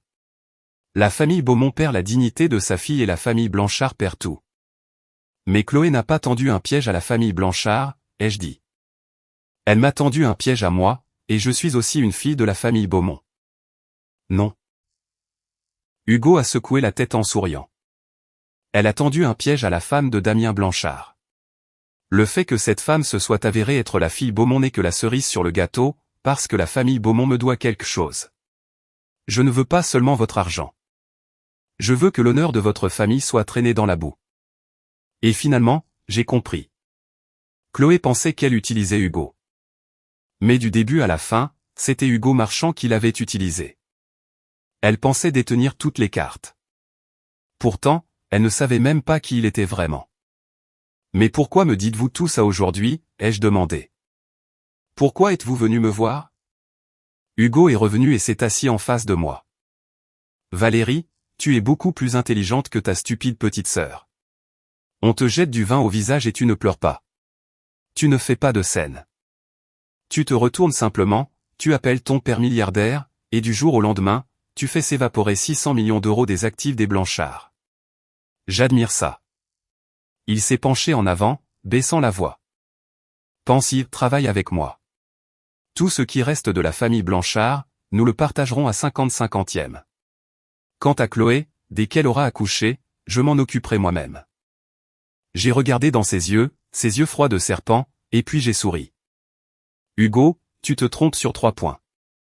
Premièrement, j'ai levé un doigt. Chloé n'est pas ma sœur. Son nom de famille est Dubois, pas Beaumont. La famille Beaumont ne la reconnaît pas. Le sourire d'Hugo s'est légèrement estompé. Deuxièmement, j'ai levé un deuxième doigt. Chaque mot que tu m'as dit aujourd'hui est déjà enregistré. J'ai sorti mon téléphone de ma poche. L'écran brillait, montrant l'interface de l'enregistreur vocal en direct. L'expression d'Hugo a finalement changé. Mais avant qu'il ne puisse réagir, la porte du bureau s'est ouverte en grand et Alexandre, l'assistant d'Arthur, est entré, suivi de 2 agents en uniforme de la brigade financière. Monsieur Hugo Marchand, l'agent a brandi son badge. Une plainte a été déposée contre vous pour suspicion d'espionnage industriel et de fraude financière. Veuillez coopérer avec notre enquête.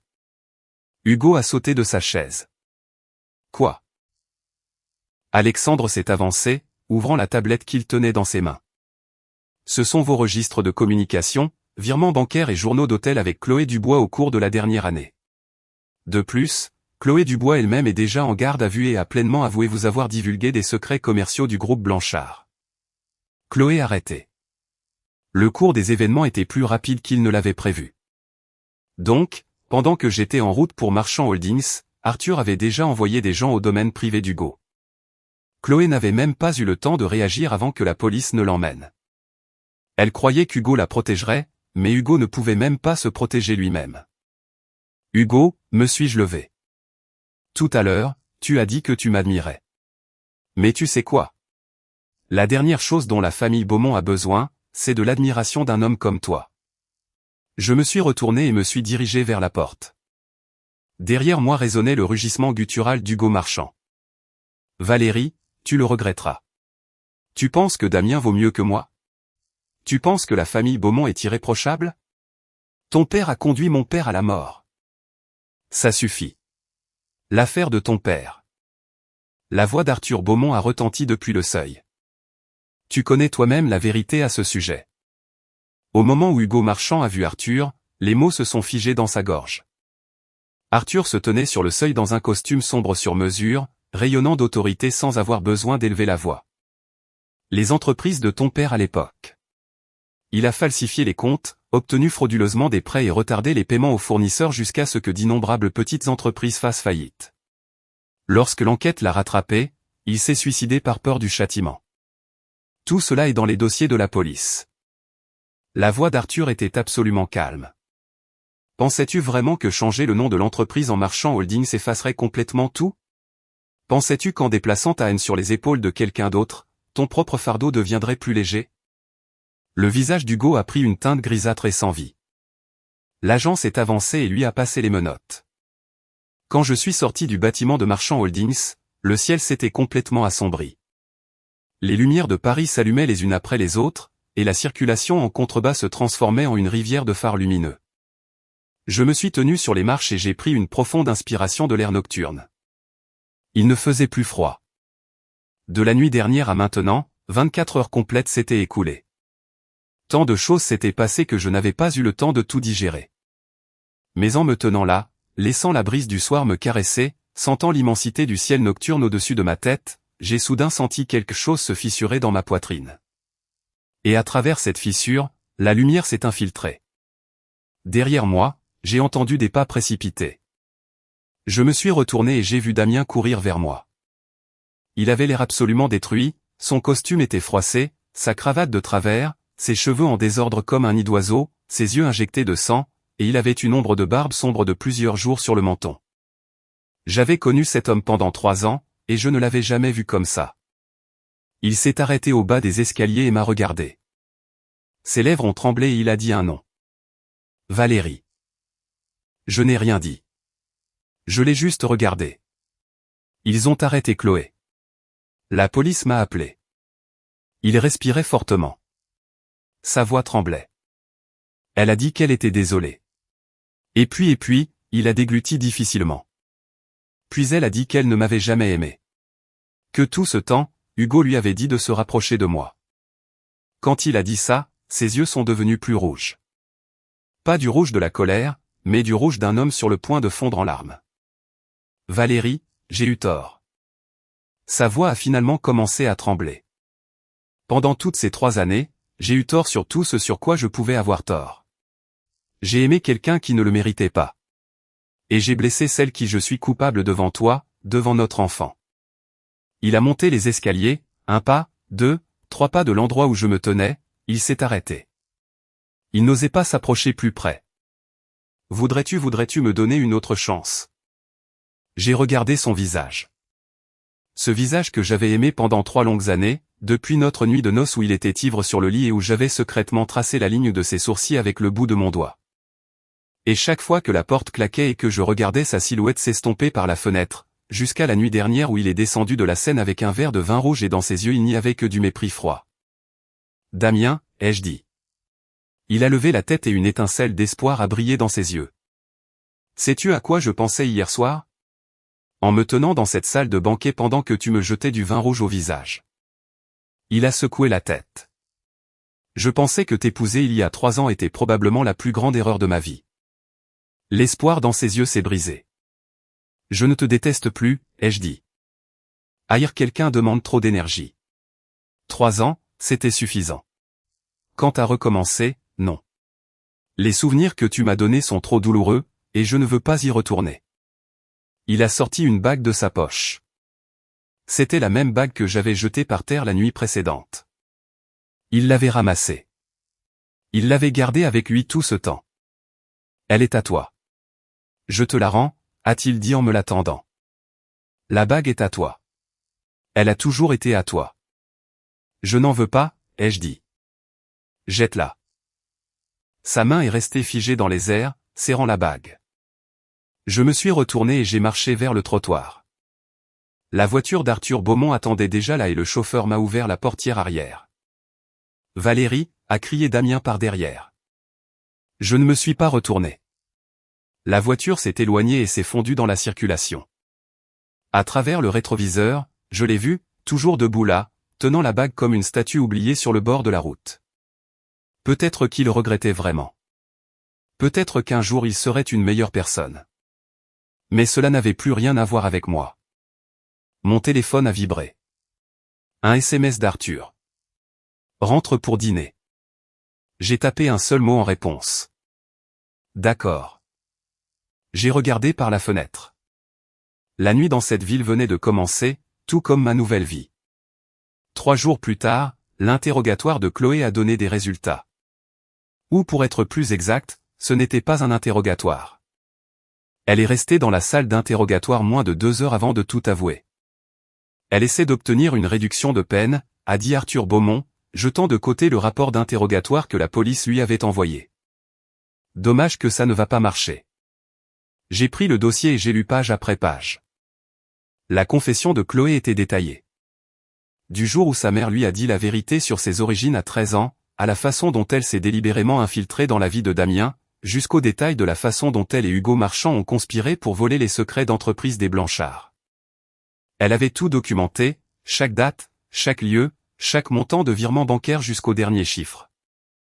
Mais mon regard était attiré encore et encore, non pas par la liste de ses crimes, mais par une phrase qui revenait sans cesse dans sa déclaration. J'essayais seulement de reprendre ce qui m'appartenait de droit. Ce qui lui appartenait de droit. Le statut de deuxième fille de la famille Beaumont, l'immense fortune familiale, ou la position de Madame Blanchard, qu'elle croyait aurait dû être la sienne. Elle se croit toujours la victime. J'ai jeté le dossier sur le bureau. Sa mère l'a volé, l'a élevé comme un instrument, et elle n'ose pas haïr sa mère pour ça. Alors, elle déteste la famille Beaumont. Elle s'est convaincue que les Beaumont lui doivent quelque chose. C'est le cœur humain, a dit doucement Arthur. Il est toujours plus facile de blâmer quelqu'un d'autre que de se blâmer soi-même. Alexandre, qui se tenait à côté de nous, avait une expression complexe sur son visage. Monsieur Beaumont, y a-t-il autre chose? Pendant l'interrogatoire, Chloé a révélé de nouvelles informations sur un contact caché qu'elle avait. Un contact caché? Oui. Elle a dit que la raison pour laquelle elle a pu se rapprocher si facilement de Damien Blanchard était parce que quelqu'un à l'intérieur de la maison des Blanchard coordonnait avec elle. Cela m'a mise en alerte. Qui? La femme de chambre du domaine des Blanchard. Marie. Marie. La vieille servante qui avait travaillé pour la famille Blanchard pendant plus de 20 ans. Celle qui me souriait toujours chaleureusement et m'offrait du thé chaque fois que nous nous croisions. La personne la plus inoffensive de toute la maison. Elle prétend que Marie était l'informatrice que sa mère avait placée dans la maison des Blanchard il y a de nombreuses années. Sa mère avait tout planifié depuis le début. Dès que Chloé serait grande, elle devait épouser un homme riche. Alors Marie lui a ouvert la voie depuis l'intérieur de la famille Blanchard, lui fournissant des informations sur la maison, l'emploi du temps de Damien, les faiblesses de chaque membre de la famille Blanchard. Soudain, un souvenir d'il y a 3 ans a refait surface. Initialement, le mariage des Blanchard n'était pas prévu avec moi. Il était prévu avec la fille d'un autre homme d'affaires, mais cette famille a soudainement rompu les fiançailles à la veille de la demande, citant des rumeurs qu'ils avaient entendues sur la famille Blanchard. Après cela, les Blanchard ont approché l'agence d'adoption. Ils ne m'ont pas approché, moi. Ils m'ont choisi parce que j'étais une orpheline sans famille pour me soutenir, sans relations sur lesquelles compter. S'ils me traitaient mal, je n'aurais d'autre choix que de l'avaler. La famille Blanchard n'avait pas besoin d'une belle-fille avec un réel pouvoir. La famille Blanchard avait besoin d'une marionnette qui obéirait. Et ces vilaines rumeurs, il était fort probable que ce soit Marie qui les ait répandues. Et ce n'est pas tout, a poursuivi Alexandre. Chloé a également avoué que ce faux rapport de paternité. Marie l'a aidé à l'obtenir. Marie a soudoyé un médecin dans une clinique appartenant au groupe Blanchard pour falsifier un document médical. Le rapport que Damien avait vu à l'époque était ce même faux rapport. Cela signifiait que Damien n'avait pas été complètement exempt de suspicion. Il avait enquêté. Il avait simplement trouvé un document falsifié. Et puis il l'a cru. Il l'a cru complètement. Il l'a cru inconditionnellement. Il l'a cru si ardemment qu'il ne lui est jamais venu à l'esprit de le vérifier lui-même. Il ne m'a même pas posé une seule question. Valérie. Arthur m'a regardé. Que penses-tu? Damien a-t-il vraiment été trompé ou cherchait-il une excuse pour y croire? J'y ai réfléchi longtemps. Les deux, ai-je dit. Marie a mis le couteau dans sa main, mais c'est lui qui a décidé de le lever contre moi. Ce faux rapport n'était qu'un prétexte, une excuse pour se sentir justifié de me chasser. Il voulait le faire depuis le tout début. Arthur a hoché la tête et n'a posé aucune autre question. Le même jour, la police a publié les conclusions préliminaires de l'affaire Chloé. Une demi-heure après l'annonce, les environs du domaine des Blanchard étaient inondés de journalistes. Alors que la police escortait Marie hors du complexe, Éléonore Blanchard s'est jetée en avant pour bloquer la voiture de police, criant « De quel droit arrêtez-vous une personne de la famille Blanchard ?» L'expression des officiers est restée inchangée alors qu'ils l'informaient. La citoyenne est soupçonnée de falsification de documents médicaux, d'espionnage industriel et de fausses déclarations. Elle a été placée en garde à vue conformément à la loi. Madame Blanchard, si vous continuez à faire obstruction à la justice, nous prendrons également des mesures contre vous. Éléonore s'est figée un instant. Puis elle s'est tournée vers les journalistes et a crié. Tout ça, c'est la faute de Valérie. C'est elle. Elle se venge de ma famille. Un des journalistes a demandé, Madame Blanchard, le test a confirmé que l'enfant de votre belle-fille, Valérie, est le fils biologique de votre fils. Pourquoi avez-vous précédemment insisté sur le fait qu'il était illégitime? Étiez-vous impliqué dans la falsification du rapport de paternité? Le visage d'Éléonore Blanchard a changé de plusieurs teintes de couleur avant qu'elle ne se couvre finalement le visage avec ses mains et ne s'enfuit dans le manoir. La vidéo a atteint plus de 10 millions de vues en moins de 2 heures sur les réseaux sociaux. Les commentaires étaient absolument sans équivoque. La méchante belle-mère récolte son karma. Elle faisait tellement la fière quand elle a calomnié cette fille. Maintenant que le faux rapport est exposé, elle joue la victime. La seule qui a vraiment souffert, c'est Valérie. 3 ans d'abus dans la maison des Blanchard, enceinte, et il lui jette quand même du vin au visage. Heureusement que son père est Arthur Beaumont. Sinon, elle n'aurait jamais pu renverser la situation. Correction aux commentaires ci-dessus. Ce n'est pas que c'est une bonne chose que son père soit Beaumont. C'est qu'elle avait déjà une réelle volonté depuis le début. C'est pourquoi son père l'a défendue. Les faibles ne sont même pas remarqués.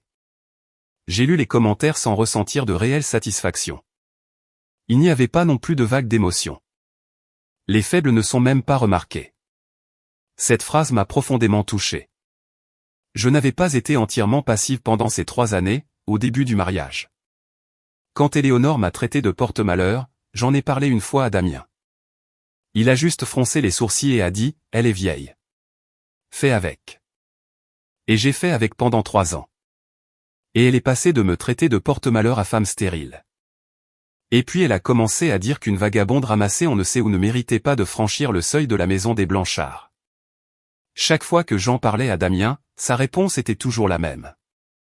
Un froncement de sourcils, un soupir, puis il allait se plaindre à Chloé de mon insupportabilité, et j'ai appris à me taire. Ce n'est pas que je ne voulais pas me défendre. C'est que je n'avais rien pour riposter. Une orpheline sans famille, sans économie, personne sur qui compter. Je ne savais même pas où j'habiterais si je divorçais, avec quoi je me défendrais.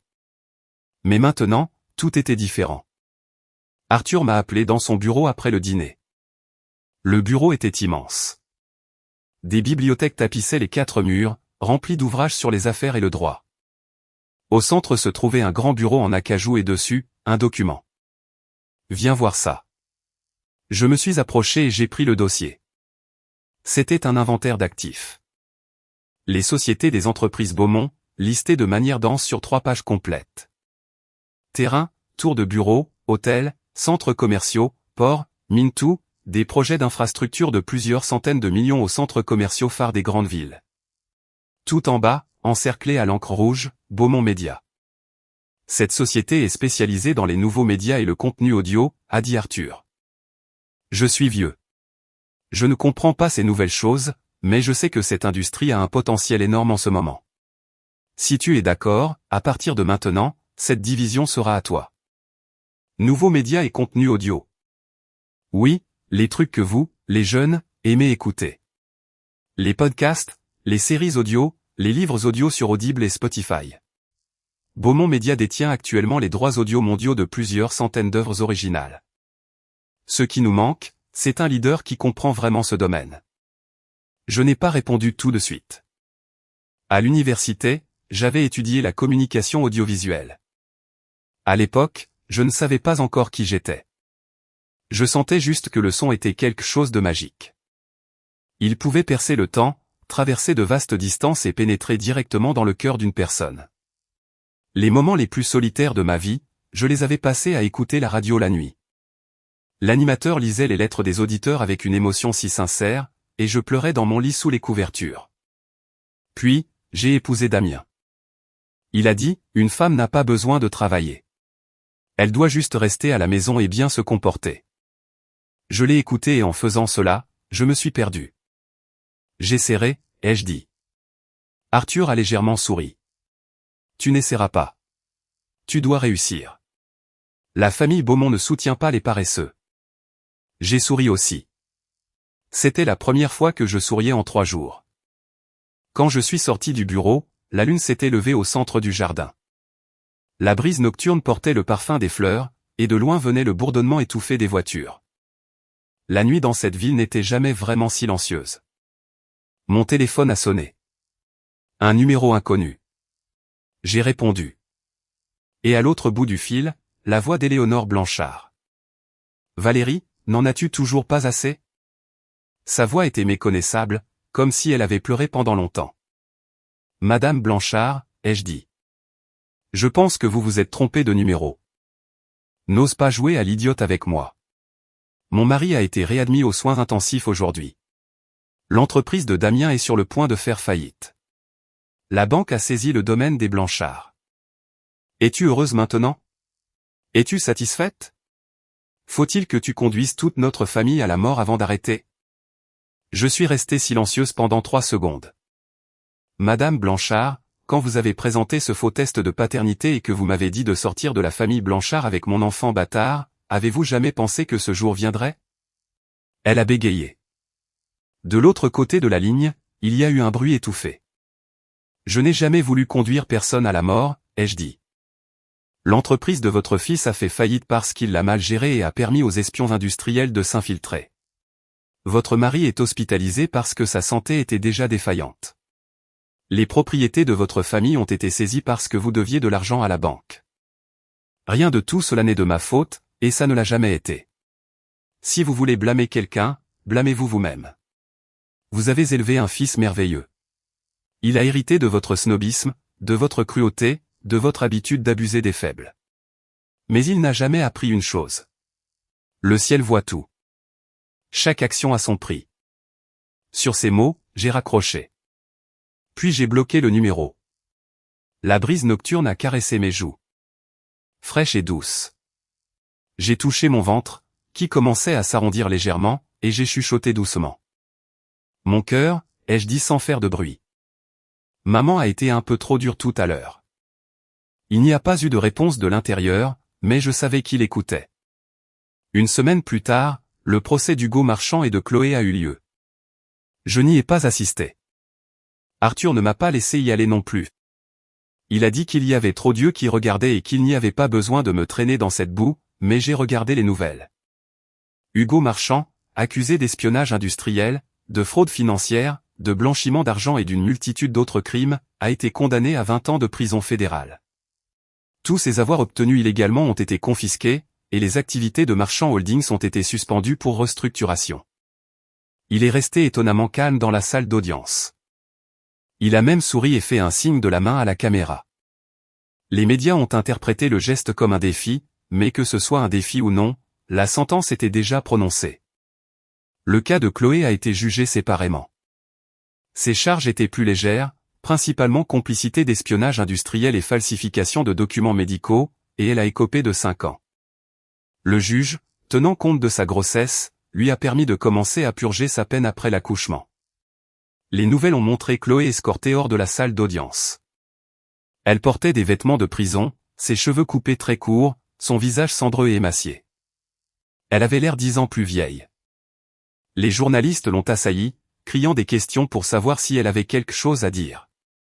Elle n'a pas levé la tête, gardant le silence pendant que les gardes l'escortaient jusqu'au fourgon de police.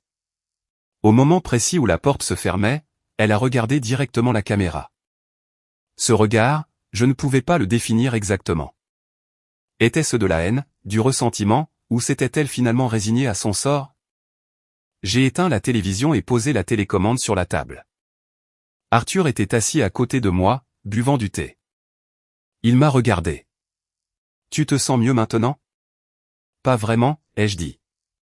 C'est juste que tout semble enfin terminé. » Ce n'est pas encore terminé. Arthur a posé sa tasse. La famille Blanchard a encore une scène à jouer. Il avait raison.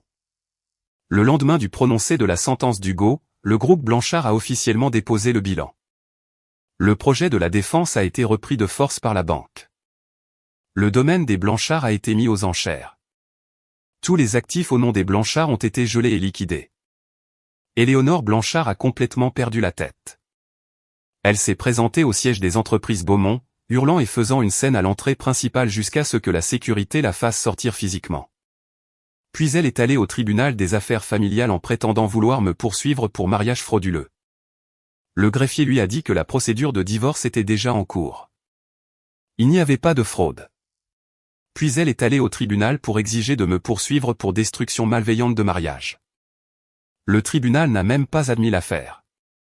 Finalement, elle est arrivée au domaine des Beaumont, s'est agenouillée à la porte et a crié dans l'interphone. Valérie, je t'en supplie. Pardonne à Damien. Il est toujours le père de ton enfant. Comment peux-tu laisser ton bébé naître sans père? La gouvernante m'a demandé si elle devait appeler la sécurité. J'ai dit, non, laissez-la s'agenouiller. Elle est restée agenouillée là pendant près d'1 heure. Ses genoux saignaient. Elle est devenue rauque à force de crier. Finalement, ils l'ont emmenée. Le même soir, j'ai reçu un appel téléphonique. C'était Damien Blanchard. Je n'avais jamais bloqué son numéro. Non pas par faiblesse, mais parce que je savais que j'en aurais finalement besoin. Valérie. Sa voix était étrangement calme. Je t'appelle pour te dire au revoir. Au revoir pour aller où? Je pars hors de la région, à Marseille. Je m'occuperai des dettes ici. Rien de tout cela ne t'affectera. Il reste très peu d'actifs des Blanchard. Pas grand-chose. Mais mon avocat te les a transférés, à toi et à l'enfant. Considère cela comme ma dernière goutte de compensation. Je suis restée silencieuse quelques secondes. Penses-tu que ça compense quoi que ce soit? Non. Sa voix s'est finalement brisée. Pas même un peu. Rien ne peut compenser. Je le sais. Il y a eu un long silence sur la ligne. Je l'ai entendu prendre une profonde inspiration à l'autre bout du fil comme s'il rassemblait toutes les forces qui lui restaient. Valérie, je veux te demander quelque chose. Demande. Si je n'avais pas cru à ce faux rapport de paternité. Alors si je t'avais mieux traité. Si Chloé n'avait jamais été dans le tableau, aurions-nous une chance? J'ai tenu le téléphone, regardant le clair de lune qui se déversait par la fenêtre. Damien, ai-je dit, dans ce monde, il n'y a pas de si. Tu as cru à ce faux rapport parce que tu voulais y croire. Tu as été bon avec elle parce qu'elle était dans ton cœur. Tu as été cruel avec moi parce que tu ne m'as jamais aimé. Il ne s'agit pas de si.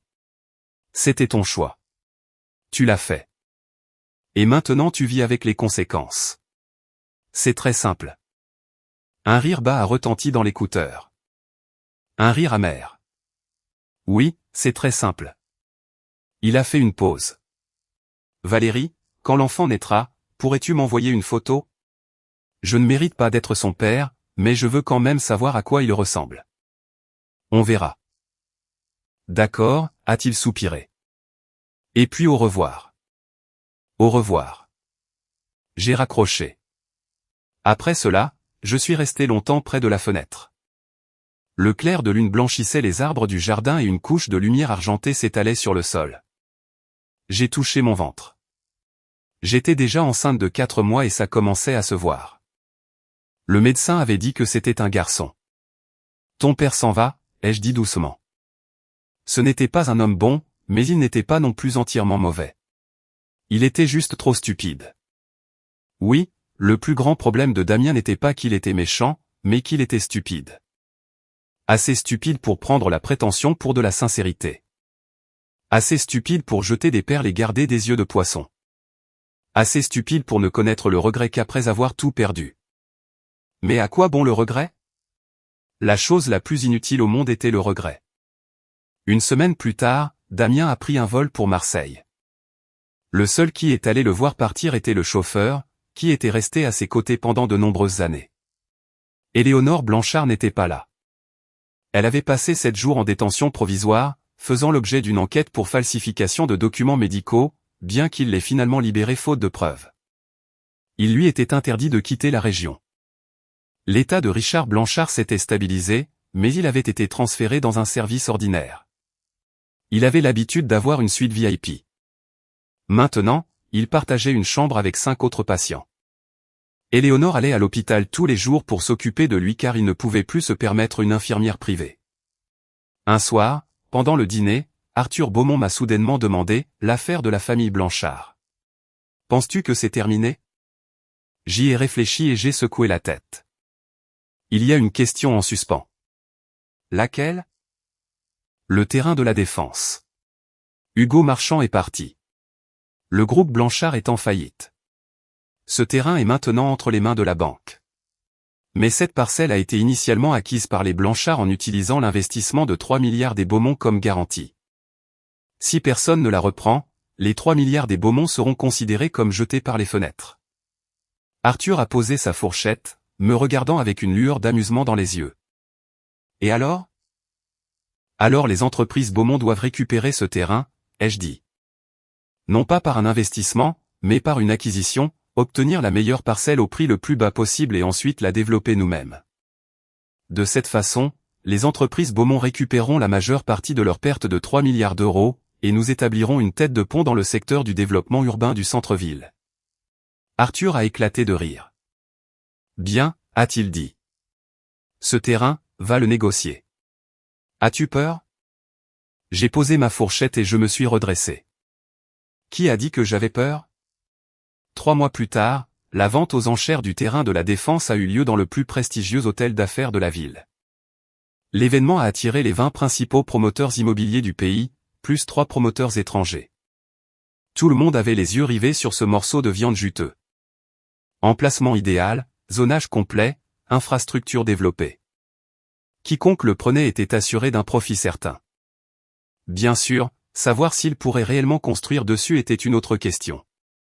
Après tout, le dernier propriétaire de ce terrain avait fait faillite. Quand je suis entré dans la salle des ventes, elle était déjà bondée.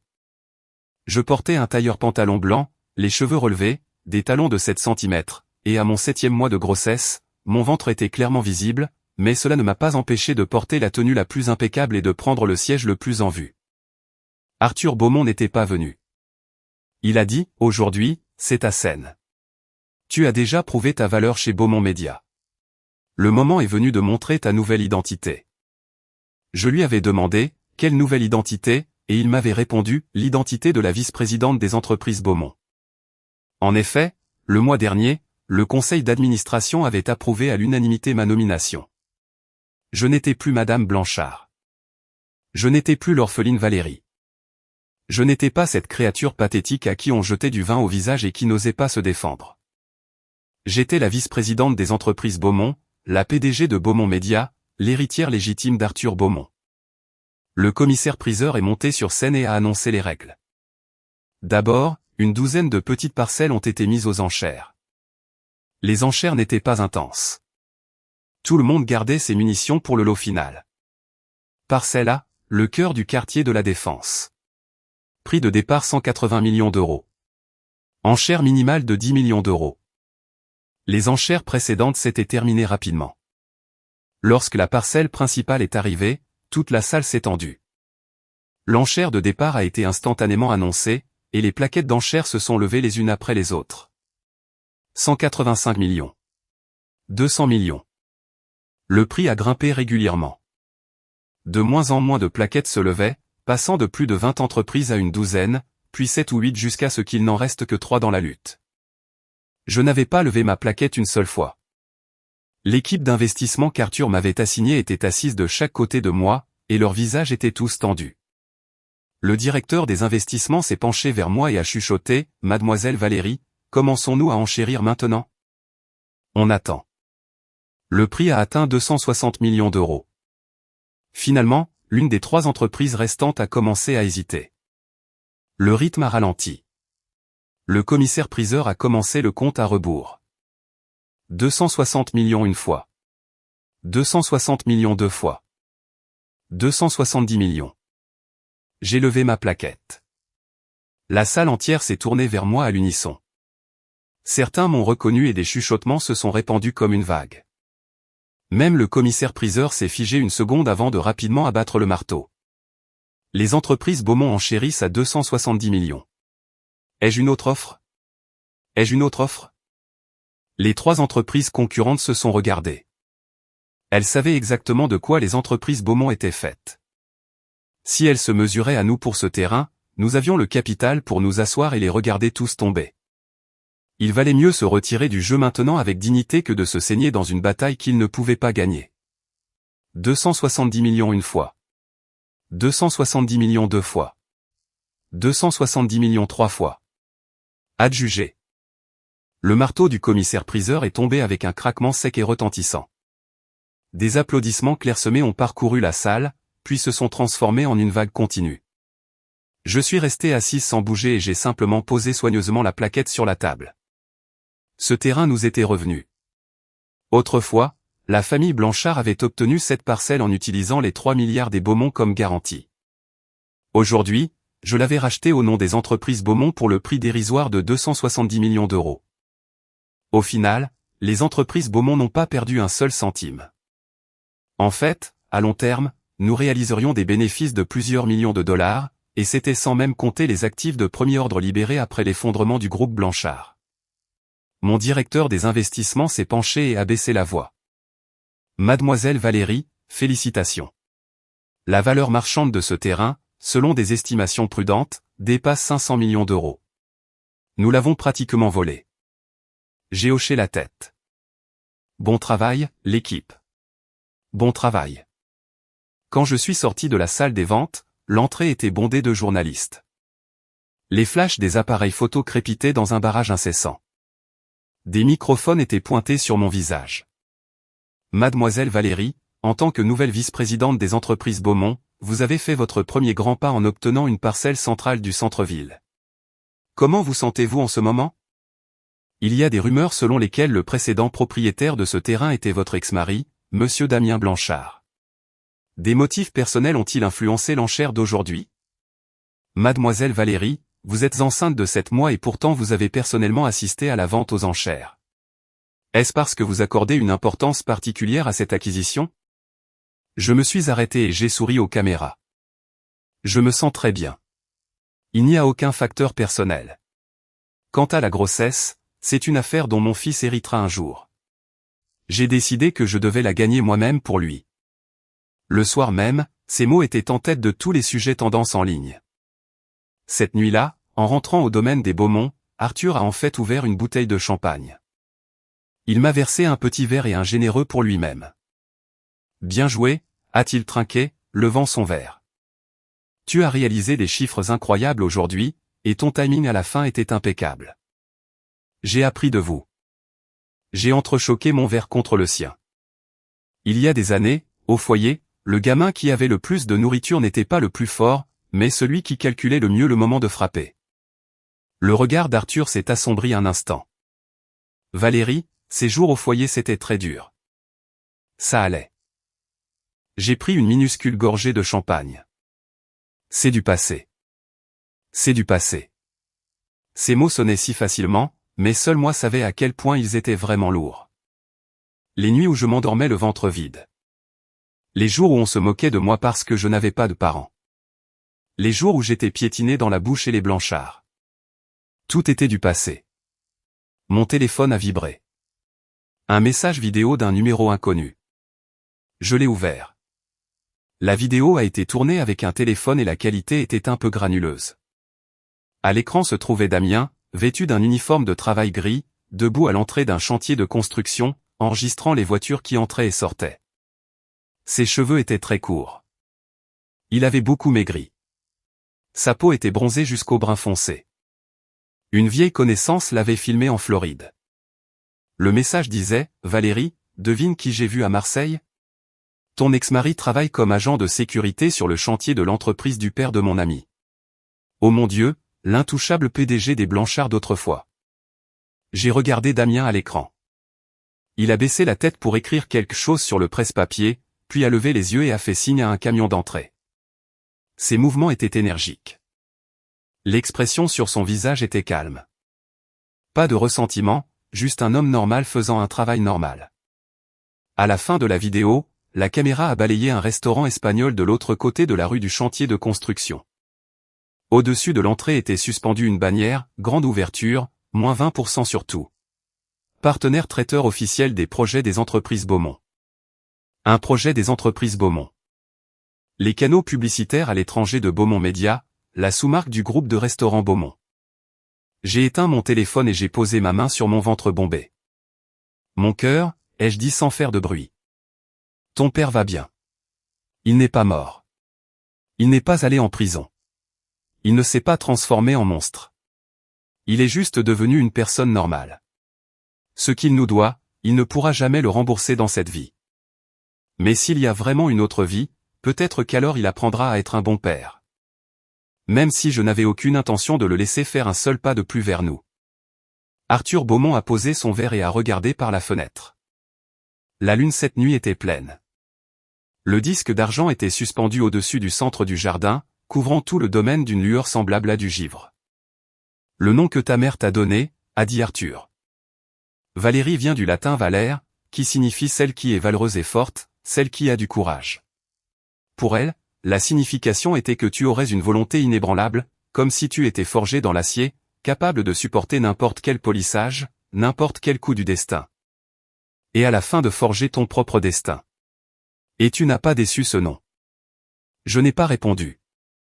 J'ai simplement gardé ma main sur mon ventre, sentant cette petite vie bouger doucement à l'intérieur, capable de supporter n'importe quel polissage, capable de supporter n'importe quel coup. Et à la fin, j'avais forgé mon propre destin.